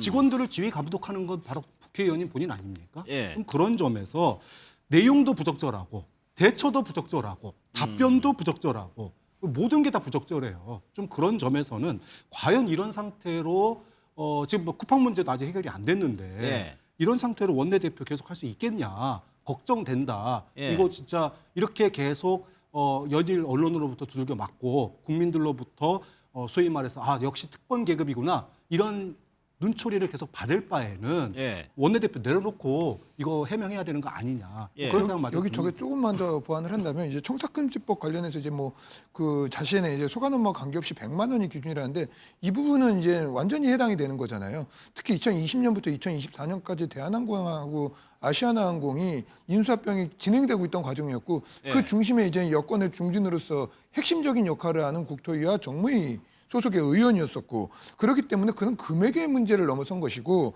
그리고 김병기 그 이제 원내대표 같은 경우 이것뿐만이 아니라 아들 대학 이제 그 특혜 논란 그리고 쿠팡 보좌관 사찰 문제 이 문제도 지금 김병기 원내대표하고 사이가 틀어진 지금 보좌진이 지금 폭로를 하고 있는 거 아닙니까? 예. 이런 모습들을 봤었을 때 과연 이분이 그 집권 여당의 원내대표로서 리더십을 제대로 발휘할 수 있을지 예. 그리고 말씀하셨던 대로 그 뒤에 하는 해명의 과정이라는 것이 지금 액수조차 이제 30만 원이다 뭐다 하고 자기가 논란을 만들어서 오히려 한겨레가 보도해가지고 전화로 얼마인지를 물어봤는데 72만 5천 원이랍니다. 정확하게 하루에. 그렇게 해서 150만 원에 이르는 160만 원에 가까운 돈, 조식까지 포함해서 그런 것들이 언론을 통해서 계속 들통날 거짓말들로 계속 해명을 하는 것들이 되게 그 야당으로서 볼 때도 그렇지만 그걸 떠나서 정치인 한 사람으로 볼 때 굉장히 부끄럽습니다. 저도. 알겠습니다. 그런데 황선표 님 초반 어제 대응할 때는 좀 불쾌하게 취재진들에게 대했단 말이에요.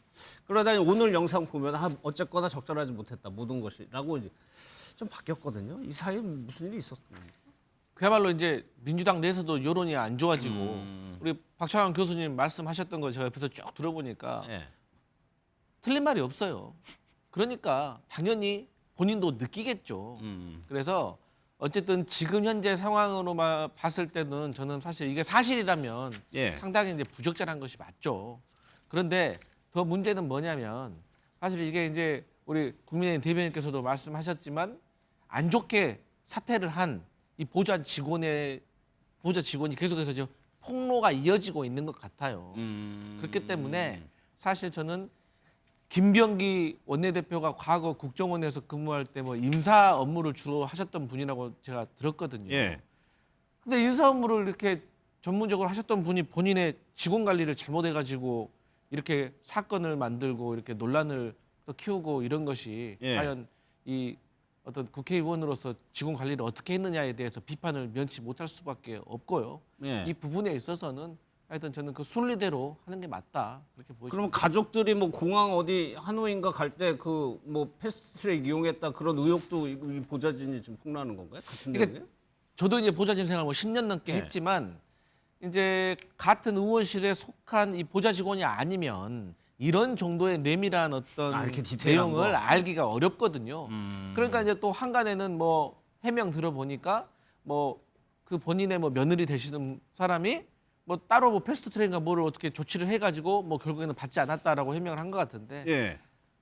결과를 떠나서 시도 자체가 만약에 있었다면 그 자체도 이제 잘못된 거죠. 예. 그렇기 때문에 저는 이 부분에 있어서는 저는 언론사들의 취재가 지금 되고 있거든요. 그렇겠죠. 네, 그렇기 예. 때문에 김병기 원내대표께서 저는 좀 적절한 어떤 자리, 쉽게 말해서 뭐 기자회견이라든지 이런 걸 예. 좀 마련해가지고 좀 기자들의 질문을 받으면서 조금 부풀려지거나 과장된 거에 있어서는 본인도 해명을 하시고 또 사실인 부분에 있어서는 또 사과도 하시고 이런 식으로 정리가 되지 않으면 저는 좀 추가로 어려운. 더 나오면 부담이 된다는 말씀이시죠? 저는 지금 상황도 이제 부담이 되죠. 지금 상황으로도. 네.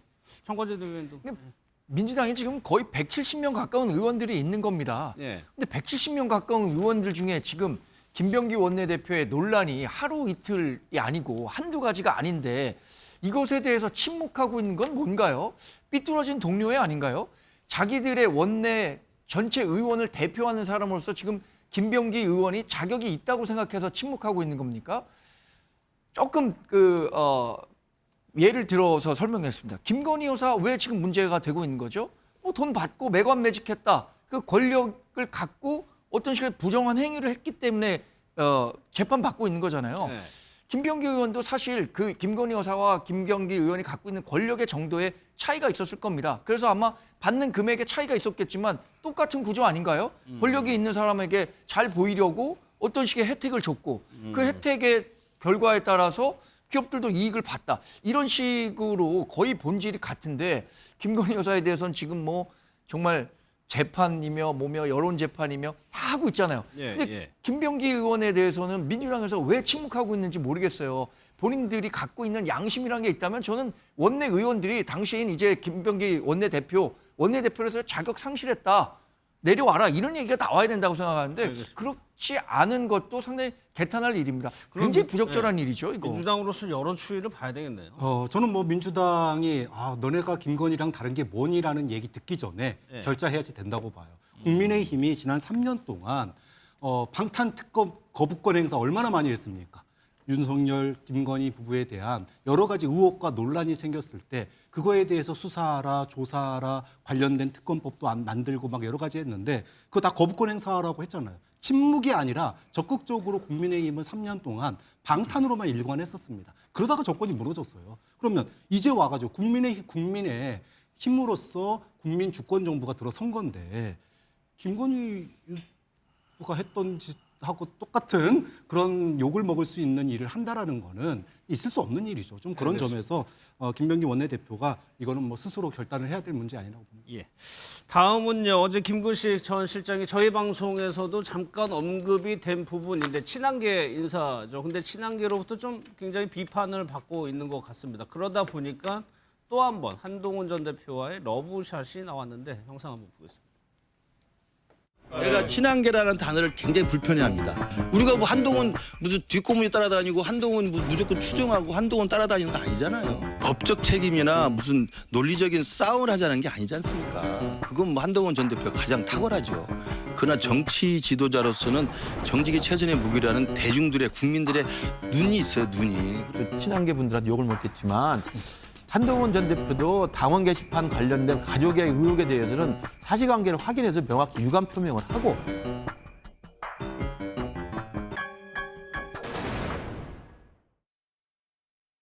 그러니까 당원 게시판 문제 관련해서 한 전 대표가 유감 표명하고 털고 가자는 취지의 발언이고 뭐 등등 해가지고 친한계로부터 굉장히 비판을 받고 있나 봐요. 좀 이거 보면서 친한계 지지자들도 굉장히 강경하더라고요.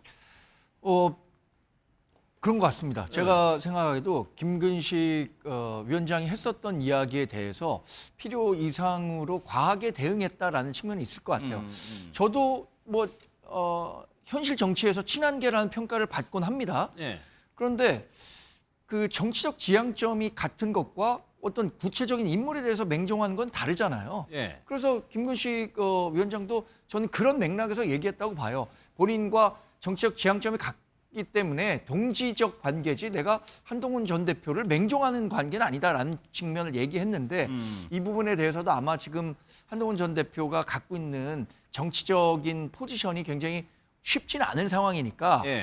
그래서 좀 더 위축된 상황에서 이런 이야기를 듣는 게 감정적으로 좀 튀어나온 게 아닌가 싶은데 뭐 당원 게시판 문제와 관련해서는 기본적으로는 익명 게시판에서 이루어진 문제에 대해서 이걸 정치적으로 이용하는 지금의 당 지도부의 문제가 크다고 봅니다. 그런데 결국에는 이 문제가 당권을 갖고 있는 사람이 어떻게든 계속 밀어붙일 경우에 마지막 단계에서는 한동훈 대표가 어떤 식으로든 입장을 내야 하는 것 아니냐라는 목소리는 커질 수밖에 없다고 생각해요. 네.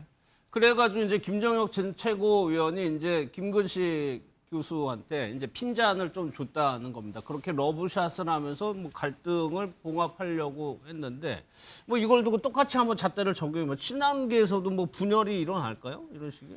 뭐 저는 이건 사실은 큰 분열은 아니다라고 봐요. 예. 결과적으로는 지금 공격받고 있는 입장 아니겠습니까? 이제 그러다 보니까 이제 적극적으로 옹호를 하느냐 아니면은 비판적으로 지지를 하느냐 예. 이 정도 차이가 있는 것 같아요. 그러니까 온도 차이가 살짝 있긴 하지만 예를 들면 문제를 내부에서도 그럴 거 아닙니까? 털 건 좀 털고 가자라는 사람이 있을 수 있는 거고 이거는 공격이니까 우리 똘똘 뭉쳐가지고 이겨내야 된다 이런 사람도 있을 거예요. 예. 뭐 저는 그 정도의 내부 차이를 가지고 뭐 친한계가 분열됐다 이렇게 하기에는 지금이 친한계가 너무 위중하다 그렇기 때문에 저는 뭐 정치적 분열의 가능성은 크지 않다고 보고요. 예. 다만 이제 어떤 특정 국면에서 어떻게 행동해야 될지를 둘러싸고 약간의 입장차가 있을 수 있는 건데 예. 저는 그런 점에 있어서는 이번 당 게시판 논란 이게 이제 앞으로 아직 이제 결과가 안 나왔지 않습니까? 조사 결과가 나오고 거기에 따른 징계가 나올 경우에 과연 그때도 다른 목소리가 나올까? 저는 다른 목소리 쉽게 나오지 않을 거라고 봅니다. 좀 그런 예. 점에서 뭐 일시적으로 전술과 뭐 어떤 그 입장의 조금의 차이에 불과하다고 봅니다. 예. 어제도 김근식 교수께서 뭐 비판을 받고 있다고 방송 중에 얘기를 하셔가지고 무슨 얘기지 했는데 이런 내용이었어요. 그런데 뭐 중요한 건 아닙니다. 정말 한동훈 전 대표 러브샷 하는 장면 요즘 많이 나오거든요. 술 아니죠? 물로 알고 있습니다. 지난번에 저 김문수 전 장관과 할 때도 예. 술을 마신 건 아니고 물을 드신 걸로 알고 있는데 뭐 러브샷이라는 게 사실 연말 송년 모임에서는 흔히 연출되는 광경이잖아요. 그리고 또 최근에 했던 갈등이 있었던 것을 봉합하자는 차원에서 하는 것이고 정치인들 러브샷은 사실 크게 뉴스될 만한 건 아닌데 한동훈 전 대표가 러브샷 하면 참 뉴스가 많이 됩니다. 예, 선생님. 제가 이제 김근식 교수가 저 발언을 했을 때 예. 저하고 방송 같이 해서 제가 같이 했었거든요. 했었어요? 예. 그러니까 이제 어떤 뜻이냐면 이 친한계 말고 뭐 혁신파 이런 말에 대해서 한 거는 지금 한 당 내에서 장동혁 대표의 방향이 아니라 한동훈 대표가 주장하는 이 방향에 대해서 공감하고 있는 현역 의원들이 많다는 거예요. 그런데 친한계라고 하면은 묶어버리면 이들이 침묵한다는 거예요. 하지만 여기에 대해서 혁신파, 뭐 개혁파 이렇게 네이밍을 붙이면은 훨씬 더 많은 현역들의 어떤 동조를 받아서 예. 힘을 받을 수 있다라는 취지에서 이제 앞단이 끊기고 나중에 이제 나온 건데 그런 취지인 거기 때문에 저는 정무적으로 상당히 그 효과적인 판단인 거고 두 번째로 이 김근식 교수가 정치 오래 했잖아요. 예. 그러니까 본인이 답답한 게 뭐냐면 아니 자꾸 당원 게시판 얘기가 나오면 그만 좀 뭐 익명성 찾고 민주주의 그만 찾으라 이거예요. 이런 거는 사랑을 책으로 배운 사람들이 하는 얘기다. 네? 아니 그것도 물론 중요하지만 아니 당원들이나 지지자나 국민들이 그걸 알면서도 그걸 모릅니까? 알면서도 거기에 대해서 한편으로는 그게 사실일까 아닐까가 궁금하고 예. 사실이라면 한동훈 전 대표가 지도자로서 했던 그릇 그러니까 애초에 아니 그냥 우리 가족들이 하도 제가 당하니까 속상해서 그랬습니다. 예. 죄송합니다. 뭐 끝날 일을 그걸 그때 정무적으로 못 끊어내니까 지금까지 발목을 잡는 건데 여기서 아직도 그걸 못 끊어내고 또 민주주의 찾고 있으면 앞으로 또 다른 일이 있을 때 또 이거 발목 잡을 거 아니냐. 이 말을 한 거예요. 근데 이게 맞는 말인데 예. 아직도 이 말을 무슨 말인지를 이해를 못하고 아직도 민주주의 찾고 인명상 찾으면은 예. 답답할 노릇입니다. 어제 제가 알았으면 그렇게 여쭤볼 걸 그랬어요. 근데 제 조영술 대표니까 이 질문 드릴게요. 근데 필리버스터 네. 지금 하고 있는데 이런 러브샷 회독을 국민의힘 지지자들 중에서는 불편하게 보는 분들도 대체적으로 있습니다. 부적절하게 보고 있죠. 저 같은 경우는 이제 한동훈 대표한테 굉장히 좀 당 지도부에 있는 사람 중에 가장 우호적인 발언을 하는 사람 중에 한 명인데 그래요? 예. 근데 지금 한동훈 대표가 지금 보여주는 모습들은 굉장히 공감하기 어렵습니다. 실제 이게 러브샷 정치를 지금 어쨌든 자당의 대표잖아요. 자당의 대표가 24시간 동안 필리버스터 하면서 정말 그 몸이 막 다 툭 쳐져가고 그렇게 하고 있는데 예. 거기서 그 웃고 떠들면서 러브샷 하는 거 올리고 그리고 또 그 친한계 내에서 이제 일어났던 일들을 가지고 그 지지자들이 또 이제 맹폭을 하고 전혀 이제 당에 관련되어 있는 문제에 대한 관심이 아니라 오로지 이제 당권 싸움에 대한 관심으로 계속 이어져 나가는 것이 지금 통일교 특검이라던가 지금 전국에 되게 위중한 상황에서 예. 과연 적절한 지도자로서의 모습은 저는 아니라고 보고 있고 그리고 아까 이제 뭐 러브샷 얘기가 나와서 그렇지만 그 뭐 김문수 전 장관 때부터 오늘의 러브샷까지 의도적으로 계속 연출해서 내보내고 있는 거거든요. 예. 그 당시 이제 김문수 장관하고 러브샷 나갈 때도 기자도 없었습니다. 그리고 비공식 자리였어요. 근데 그게 보란 듯이 딱 한 부분이 캡처돼 가지고 엄청나게 유포가 됐거든요. 예. 그런 행태들은 전혀 당에 도움이 되지 않고 정치적으로 활용하고 있다. 그렇죠. 예. 당내 싸움을 계속 이어가는 거고 이걸 가지고 제가 김문수 장관하고 직접 통화까지 해봤습니다. 예. 그래서 뭐라셨던 거예요? 그 과연 그 상황이 어떻게 된 거냐라고 물어봤었을 때 비공식적인 자리였고 그리고 한동훈 대표를 갖다가 그렇게 띄워주기 위한 자리가 아니라 그 당이 하나로 뭉쳐서 가야 된다는 취지로 말한 거에서 한동훈 대표 발언이 일부분 들어갔는데 거기에 이제 자리에서 나왔던 말이 그렇게 나갈 줄 몰랐다라는 거예요. 그러니까 이게 뭐냐면 그 비공식 자리에서 일어날 수 있는 일들조차 정치적 마케팅으로 쓰는 것은 저는 당대표를 하셨던 분으로서는 조금 자중하셨으면 좋겠다는 생각이 듭니다. 예. 여기에 조금만 반박을 드리자면 이걸 뭐 한동훈 전 대표 측에서 일부러 언론 플레이를 해갖고 알리려고 했었던 게 아니라 예. 사실 김문수 전 장관과 한동훈 전 대표가 상당히 그 가까운 관계라고는 할 수 없잖아요. 그런데 보수 정치의 굉장히 중요한 두 축이 최근에 당내 갈등과 관련해서 하나로 뭉쳐야 한다라는 것은 얼마든지 기사화될 수 있는 이른바 가치가 있었던 기사거리가 된다는 것이고 말씀이시죠? 그 단독 예. 보도가 난 것 그런 것들을 이용해서 뭐 정치적으로 유리하게 뭐 상황을 만들기 위해서 한동훈 전 대표 측에서 뭐 언론 플레이를 했다 이건 아니죠. 예. 또 하나 지금 당원 게시판 문제 관련해서 김성태 전 의원은 당의 중진들 뭐 하고 있느냐 좀 쓴소리를 했는데 이제는 한동훈 전 대표가 어떻게 될 것이냐 좀 구체적으로 좀 예상 전망이 좀 나오는 것 같습니다. 일단 김성태 의원 얘기 한번 들어보겠습니다. 지금 현재 장동혁 당대표와 당내 그러면 한동훈 전 대표 그런 측면에서의 갈등이 가장 지금 당내적으로는 큰 문제거든요. 이걸 당내에 그래도 많은 중진들이 있음에도 불구하고 이 싸움이 계속 악화일로로 그냥 막장까지 갈 수 있는 그런 최악의 상황까지 지금 계속 치닫고 있는데도 이걸 방치하는 그러니까 국민의힘 내에 이 다선의 그러니까 선수를 가지고 있는 그런 중진들이 이걸 왜 끝까지 간망하고 간접만 하냐고요. 그러니까 국민의힘의 중진들이 목소리를 내고 정리를 해야 된다는 얘기인데 앞서 강선필 부대변인이 얘기한 것처럼 친한계라는 타이틀을 줘버리면 거기에 좀 들어오기 뭐하는 사람들도 있을까요? 왜 좀 뭐 그런 움직임이 없다고 보세요? 사실은 이게 하루 이틀 된 얘기가 아닌 게 작년 전당대회 때 한동훈 전 대표에게 프레임을 씌웠잖아요. 배신자라고 하는 프레임을 씌웠고 그 배신자론을 지렛대로 해서 지금 현재 아까 중진들 왜 입 다물고 있냐라고 그랬는데 입 다문 게 아닙니다. 정확하게는 배신자론을 갖다가 지렛대 삼아서 중진들의 정치적 생명을 연장하고 있는 거예요. 그렇기 때문에 저는 여기엔 이해관계가 들어있다. 단순하게 그냥 침묵하는 게 아니라 지금의 위기 상황을 갖다가 한동훈 배신자라고 하는 그 당 내에 돌던질 어떤 그 소위 강성 지지층의 어떤 탈출구, 배출구, 그 욕망의 배출구를 갖다가 일종의 지렛대를 사용해가지고 자신들은 쏙 거기서 책임에서 빠져가지고 우리는 잘못한 게 없어. 다 한동훈 책임이야. 뭐 이런 식으로 지금 국민의힘의 소위 반탄파 중진 의원들이 정치적 생존을 하고 있기 때문에 저는 앞으로도 소위 말해서 이 단계 논란에 대해서 중진들이 목소리 낼 가능성 거의 없다고 봐요. 여기 조금 보완을 해드리면 그 중진들도 당협위원장이거든요. 대체적으로 이제 다 국회의원들은 당협위원장이고 당원들의 여론이 실제로 조금 이 부분에 대해서는 좋지 않습니다. 그렇기 때문에 한동훈 전 대표를 징계해야 된다. 그러니까 한동훈 대표에 대한 부분들이 이 부분이 해결이 되어야 된다라는 생각들을 당원들은 많이 갖고 있어요. 그러다 보니까는 제가 중진분들하고 대화를 많이 하다 보면 이런 겁니다. 그 아까 김근식 교수가 정확한 저도 지적을 했다고 보는데 이 당원 게시판 논란에 대해서는 한동훈 대표가 풀어야 돼요. 결국에는. 그걸 누가 풀어줄 수 없습니다. 그걸 가지고 없는 걸로 할 수도 없고 당원들의 요구가 있는데 그걸 지도부가 묵살할 수도 없습니다. 그렇기 때문에 이 부분에 대해서 먼저 풀어야 하지만 그래야 중진들이 나서서 우리가 지방선거를 위해서 어찌되었든 한동훈 대표가 저거에 대해서 이제 그 양해를 구했으니 하나 돼서 가자라고 할 수 있는 건데 한동훈 대표가 그 다음 스텝을 갈 수 있게끔 하는 명분을 만들어주지 않고 있는 거거든요. 그렇기 때문에 지도부도 이것들이 계속적으로 갈등 상황으로 가는 거에 대해서는 부담을 느끼는 거거든요.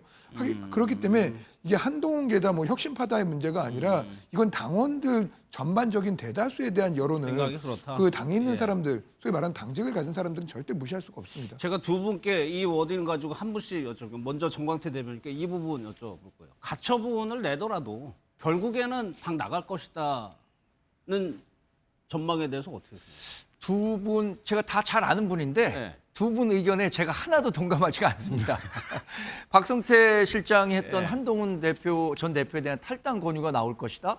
저는 동의하지 않습니다. 왜냐하면 지금 장동혁 대표의 리더십이라는 게 굉장히 확고해야 상대 라이벌이라고 할 수 있는 사람에 대해서도 정리할 수 있는 힘이 있다고 생각하거든요. 근데 그 정도의 리더십을 갖고 있느냐와 또 한동훈 전 대표가 그런 조치가 이루어질 정도로 정치적 그 위세가 약하냐 이거에 동의하지 않기 때문에 이런 정도의 그 나올 거라고 생각하지 않고 장성철 소장이 얘기했다는 장동혁 체제 무너지고 비대위가 생길 것이라는 것에 대해서도 동의하기가 어려운 게 비대위가 생기려면은 그 지금 선출직 중에 4명이 최고위원이 그만둬야 됩니다. 근데 지금 최고위는 굉장히 공고해요.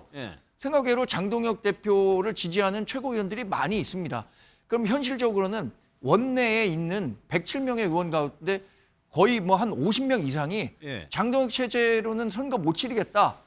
대표 물러나라. 이런 식으로 연판장 돌려갖고 흔들지 않으면은 그럼 또 비대위로 가기 어렵다고 봅니다. 과거에는 윤석열 대통령이 그 정당 밖에 있는 실력자로서 이게 당 운영이 마음에 안 들면 야 바꿔버려야겠다라고 생각해서 일사불란하게 움직이는 게 있었는데 지금은 누구도 그런 힘을 갖고 있지 못한 상태에서 두 사람이 얘기하고 있는 전망에 제가 동의하지 않고 한동훈 대표와 그 장동혁 지도 체제가 갖고 있는 지금 갈등은 어떤 식으로든 명분이 두 측에 다 만들어져야 한다고 생각합니다.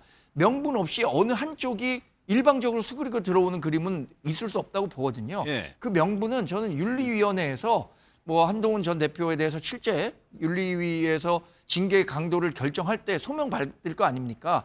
소명을 계기로 뭐 한동훈 대표가 유감의 뜻을 표할 수도 있고 그걸 계기로 뭐 윤리위원회에서 상당히 낮은 수준의 주의 네. 이 정도를 할 수도 있는 그런 아름다운 그림을 왜 당에선 생각하고 있지 못한지 안타깝습니다. 알겠습니다. 아니 조윤술 대표님 이거 여쭤보려고 했어요. 이 얘기가 뭐냐면 만약에 사형이나 무기징역이 나오면 강성지 측이 가만히 있겠느냐는 거예요. 그러니까 중도 확장이 오히려 더 힘들어지는 상황이 될 거라는 취지.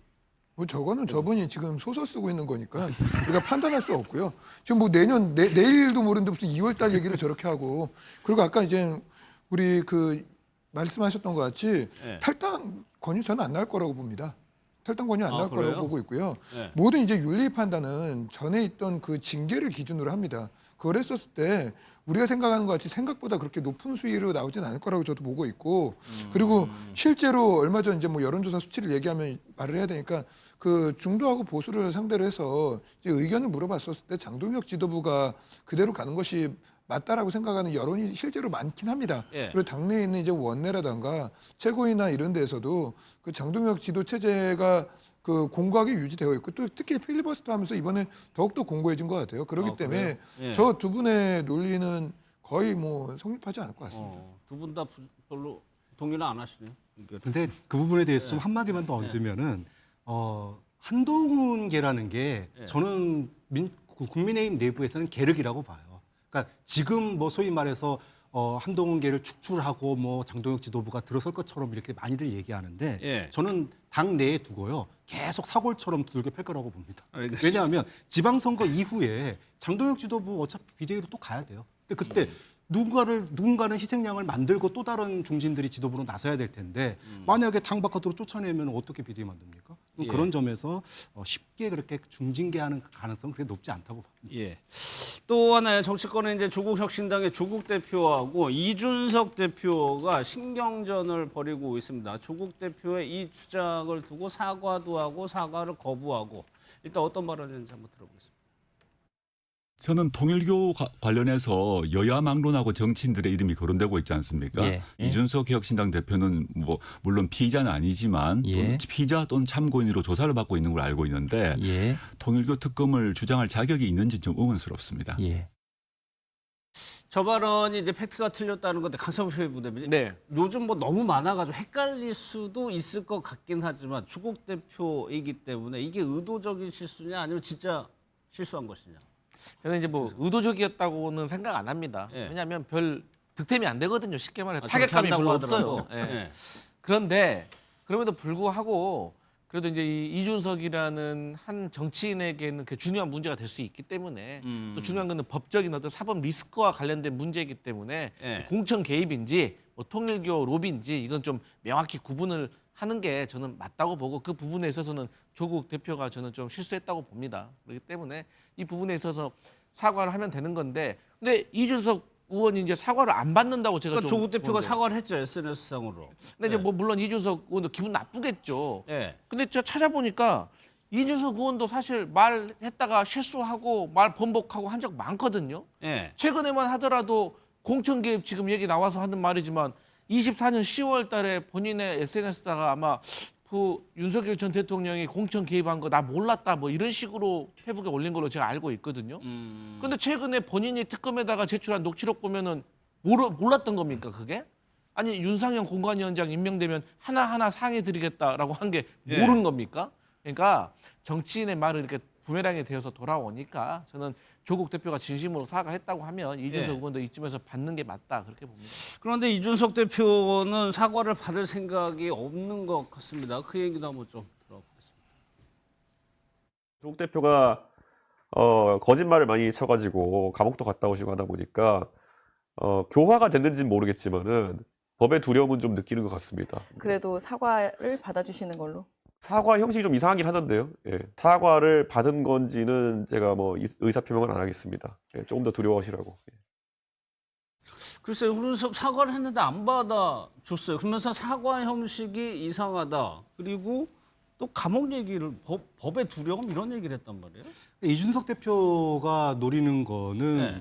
본인이 이제 공천 개입 관련해 가지고 조사를 받고 있잖아요. 예. 근데 여기서 이제 뭐 쉽게 얘기하면은 과거에 뭐 그 명태균 씨와의 어떤 회동 논란이라든지 여러 가지 논란이 있었기 때문에 어떤 식으로든지 연관돼 있는 거 아니야라고 하는 사실은 시선이 계속 따라다니고 있었거든요.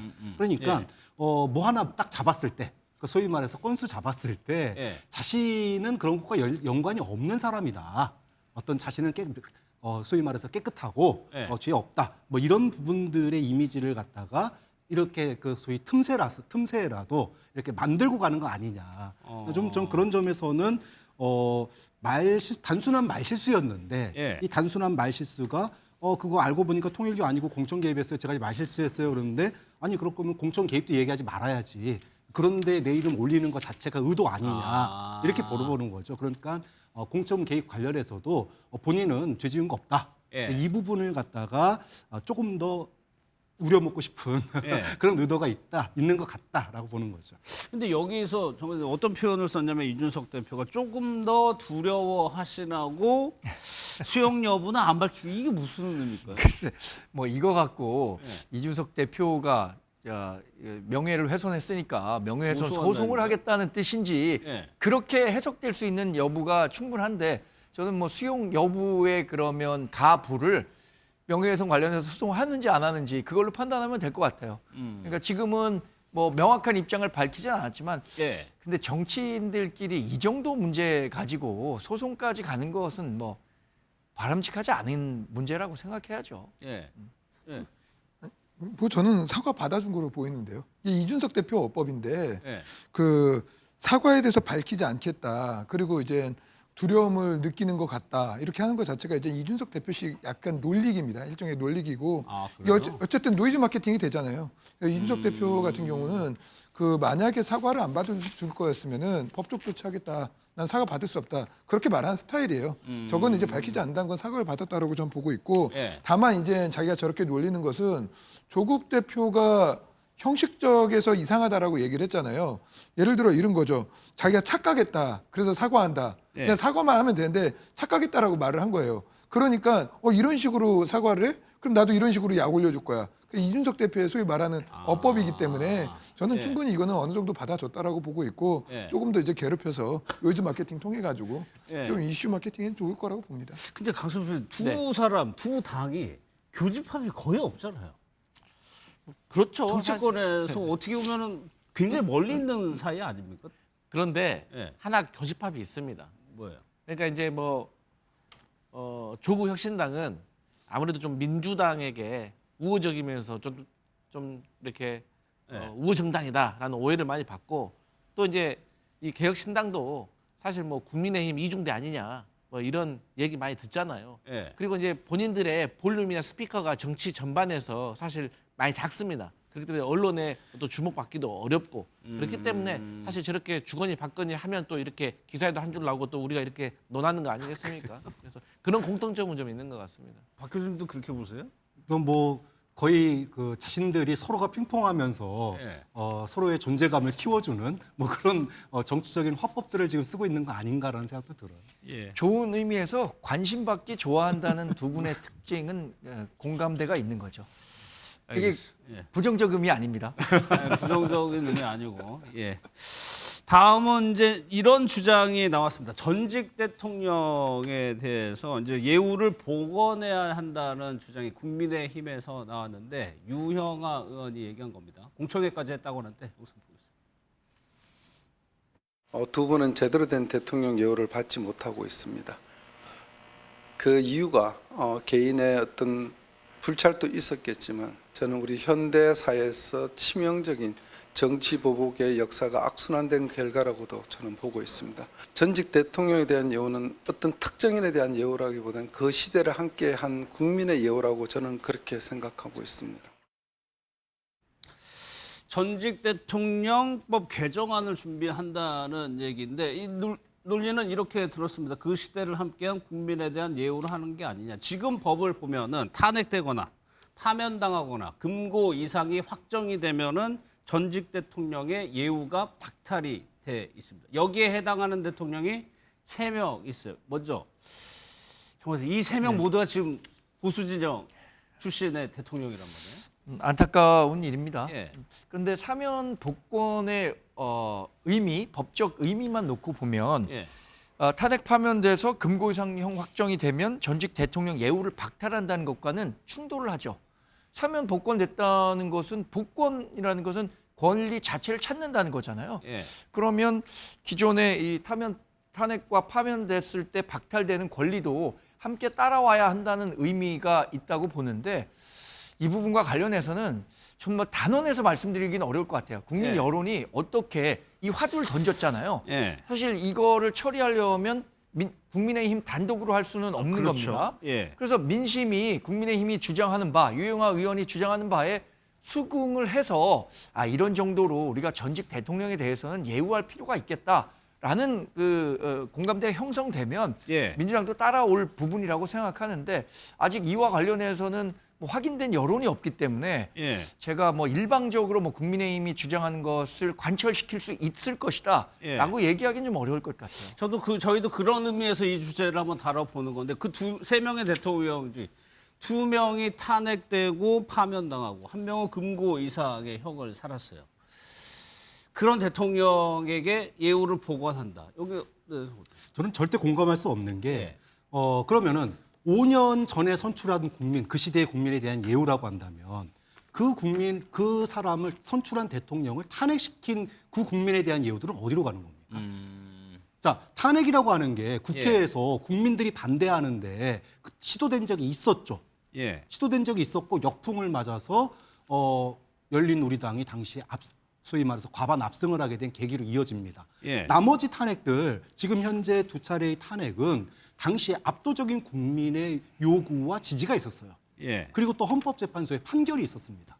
그러면 선출할 때의 국민과 압도적인 탄핵에 대한 찬성 여론을 했던 국민이 불과 시차를 보면은 3년 차이도 안 납니다. 3, 4년 차이예요. 예. 그러면 그때 뽑았을 때의 국민에 대한 예우를만 생각해서 대통령에 대한 예우를 회복하자? 말이 안 되는 거예요. 좀 그런 점에서 국민 주권과 헌법 심판이라고 하는 이 두 가지 면을 다 고려해 봤을 때 저는 뽑은 것도 국민이지만 그 권한을 갖다가 박탈하고 너 내려와라고 하는 것도 국민이었다. 좀 그런 점에서 국민들의 결단으로 소위 말해서 예우가 박탈된 사람을 자동으로 시간이 지나면 다시 회복시켜준다? 그럼 국민의 뜻을 반하는 거죠. 저는 그런 점에서 굉장히 부적절하다라고 봅니다. 조영술 대변인은 개인적인 생각은 어때요? 이거는 그 유영하 의원이 이제 국민통합이라는 차원으로 이제 이 이야기를 한 거고, 그리고 제일 중요한 것은 앞서 말씀하셨던 대로 국민적 동의는 제일 필요한 것 같아요. 그래서 국민적 동의가 있던가, 그게 아니면 이제 대통령의 저는 결심이라고 봅니다. 이재명 대통령이 이제 국민통합의 차원에서 이게 필요하다라고 생각을 하는 것이 제일 중요하다고 보고, 과거 이제 김대중 대통령이 이제 처벌받던 전두환 노태우 전 대통령에 대해서 용서라는 이름으로서 이렇게 국민통합을 시도했던 적이 있었거든요.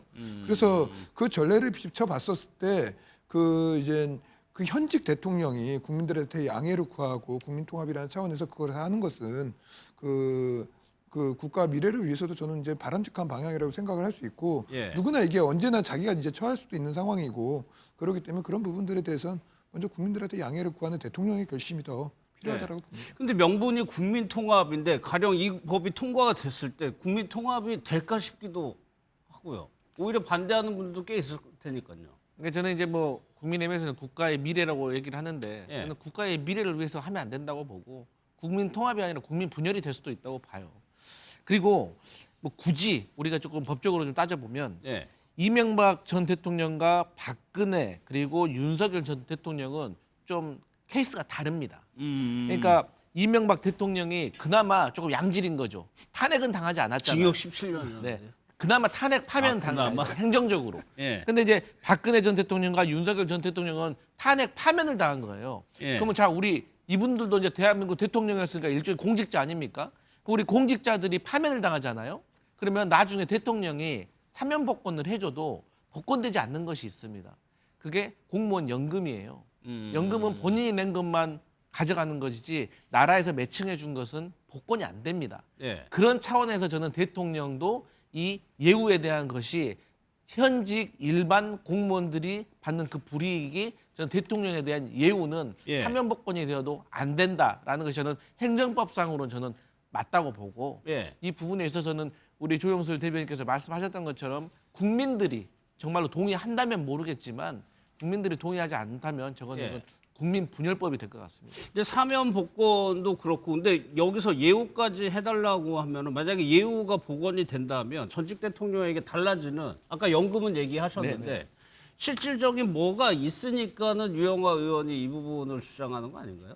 그럼 뭐 이제 지금 현재로서는 이제 최소한의 경호만 하고 있잖아요. 그렇죠, 경호만 근데 이제 의전이라든지 이제 금전적인 지원이 이제 사실은 있는 거죠. 예. 그러니까 의전 같은 경우에는 예를 들어 이제 뭐 비서진 국가에서 월급 주는 비서진이 문재인 전 대통령 같은 경우에는 지금 있지 않습니까? 그런데 예. 박근혜 씨 같은 경우에는 지금 그런 게 없어요. 최소한의 경호 인력만 이제 파견돼 있는 거죠. 그런 점에서 이제 예우라고 한다면은 전직 대통령의 이제 그런 그 경호를 위해서 예를 들면 차량 또 예. 그다음에 그 비서진 이런 분들이 제공되는 것들이 이제 다시 복권이 되는 거예요. 예. 그러면 박근혜 전 대통령 같은 경우에는 지금 최소한의 경호와 소위 주변의 어떤 후원자들의 그 후원 속에서 지금 살고 있는데 이제 만약에 복권이 된다 그러면 국가에서 월급 주는 직원이 이제 따로 파견이 되는 거죠. 비서관들 파견되고 예. 또 경호팀에서 움직일 때마다 차량이나 이런 걸로 다 모셔다 드리고 뭐 이런 게 되는 건데 예. 저는 뭐 당시에도 사면 복권이 좀 이르다라고 생각을 했었는데 시간이 지나서 5년 뒤에 자동으로 소위 말해서 국민 세금으로 보좌진 두고 차량으로 이동하고 이런 거 보면은 예. 탄핵을 외쳤던 국민들은 그거 가만히 있을까요? 좀 그런 점에서 이게 과연 국민 통합이 될까? 오히려 소위 말해서 아직 단죄도 끝나지 않고 반성도 없는데 예우가 복권된다면 그에 따른 극단적인 국론 분열도 일어날 가능성이 있다고 봅니다. 예. 사실 뭐 연금이나 뭐 경호나 이런 문제보다도 당사자들은 국립묘지에 안장될 수 있느냐 없느냐 이걸 굉장히 중요하게 그게 생각하지 중요하나요? 않을까요? 본인이 뭐 지금 경제적으로 뭐 박근혜 전 대통령 같은 경우는 좀 예외적으로 경제적으로도 뭐 이렇게 풍요롭지 못하겠죠. 왜냐하면 사저를 마련하는 과정에서도 비용 문제로 굉장히 그렇죠. 고전했었으니까. 그런데 그런 경제적인 문제보다도 본인에 대한 재평가, 특히 뭐 사후에 국립묘지에 안장되느냐 그렇지 못하느냐에 따라서도 또 역사적 평가도 달라질 수 있고 하기 때문에 저는 어쨌든 이런 화두를 기왕 던진 김에 뭐 민주당과도 좀 논의를 해보고요. 예. 국민들이 어떤 평가를 하는지 사실 박근혜 전 대통령 같은 경우에는 그때 당시에 탄핵, 뭐 불가피했다는 거 다 인정할 수밖에 없습니다만 시간이 지나면서 과연 그때 그 어떤 그 광풍이라고 해야 될까요? 뭐 그런 부분에 희생된 건 아니냐라고 생각하는 부분들도 굉장히 여론이 많이 성숙돼 있거든요. 예. 그래서 기왕 이런 화두를 던진 김에 정치권에서 논의를 해보고 예. 국민들께도 한번 의사를 물어보는 게 좋겠다는 생각이 듭니다. 물론 아까 예. 대통령이 결심하는 것도 방법이 될 수는 있겠죠. 그런데 이제 말씀하신 대로 이제 화두를 던진 사람이 이제 유영하 의원입니다. 박근혜 전 대통령과는 뭐 각별한 사이죠. 한번 영상 보고 그 부분 한번 짚어보도록 하겠습니다.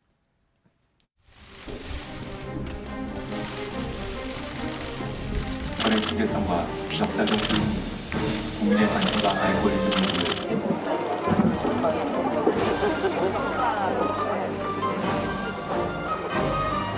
우리 유영하 후보는 제가 누구보다 잘 알고 신뢰하는 분입니다. 어떻게 보면 돌아보면은 제가 대통령 오신 지가 한 20년이 됐습니다. 저는 좀 멀리 있어. 때는 아주 가까이 있어. 죄송합니다. 목이 자주 메이시는 것 같아요. 각별한 인연의 지금 달서구 현역 의원입니다. 이 화두를 민주당이나 여권에서 던졌으면 모르겠는데 유영하 의원이 던진 게 객관성이나 진정성 면에서 과연 이게 의미가 있느냐 이런 지적도 있을 수 있거든요. 그렇죠. 사실은 온 국민이 다 아는 분입니다. 예. 유영하 의원은 박근혜 전 대통령의 호위무사를 자처했고 사실 국회의원 된 것도 박근혜 씨 덕분에 국회의원 된 거고. 예. 근데 지금 국회의원을 활동을 하는 게 저 사실은 유영하 의원이 국회의원 되고 나서 정치 활동 이렇게 뉴스에 중심에 서는 걸 본 적이 없습니다. 예. 뭐 당 내에서는 어떤지 모르겠는데 일반 국민들이 봤을 때는 그렇게 큰 존재감 있는 국회의원이 아니에요. 입법 발의에서도 유영아가 어떤 입법 발의에서 그 소위 말해서 언론에 방송 타고 그런 걸 못 봤거든요. 예. 근데 딱 박근혜 그 소위 말해서 예우에 관련된 이런 법을 발의해서 언론의 중심에 딱 쓰니까 이거 하려고 국회의원 된 거야? 이런 생각이 딱 드는 거예요. 오히려 반감이 먼저 듭니다. 좀 그런 점에서 과연 이게 이제 국민들에게 과연 공감대를 얻을 수 있겠냐? 예. 박근혜 덕분에 배지 달더니 결국 박근혜를 위해서 봉사하는 국회의원이구나. 여전히 예. 이런 생각이 들어서 공감보다는 반감이 더 앞서는 이런 부작용이 더 크지 않을까. 예. 그 부분에 대해서 최영수 대표는 어떻게 짧게? 우선 그 이제 인간적 측면에서 봤을 때는 이제 20년의 세월을 이제 같이 겪어온 이제 박근혜 대통령에 대한 그러한 마음이 당연히 드는 거는 이제 사람이기 때문에 당연하다라고 보고 있고요. 또 하나는 이제 유영아 의원이 이제 이러한 예익이 이제 국민통합이라는 이름으로 전직 대통령에 대한 예우를 이야기한 것은 예. 본인의 지역구 자체가 지금 달성입니다.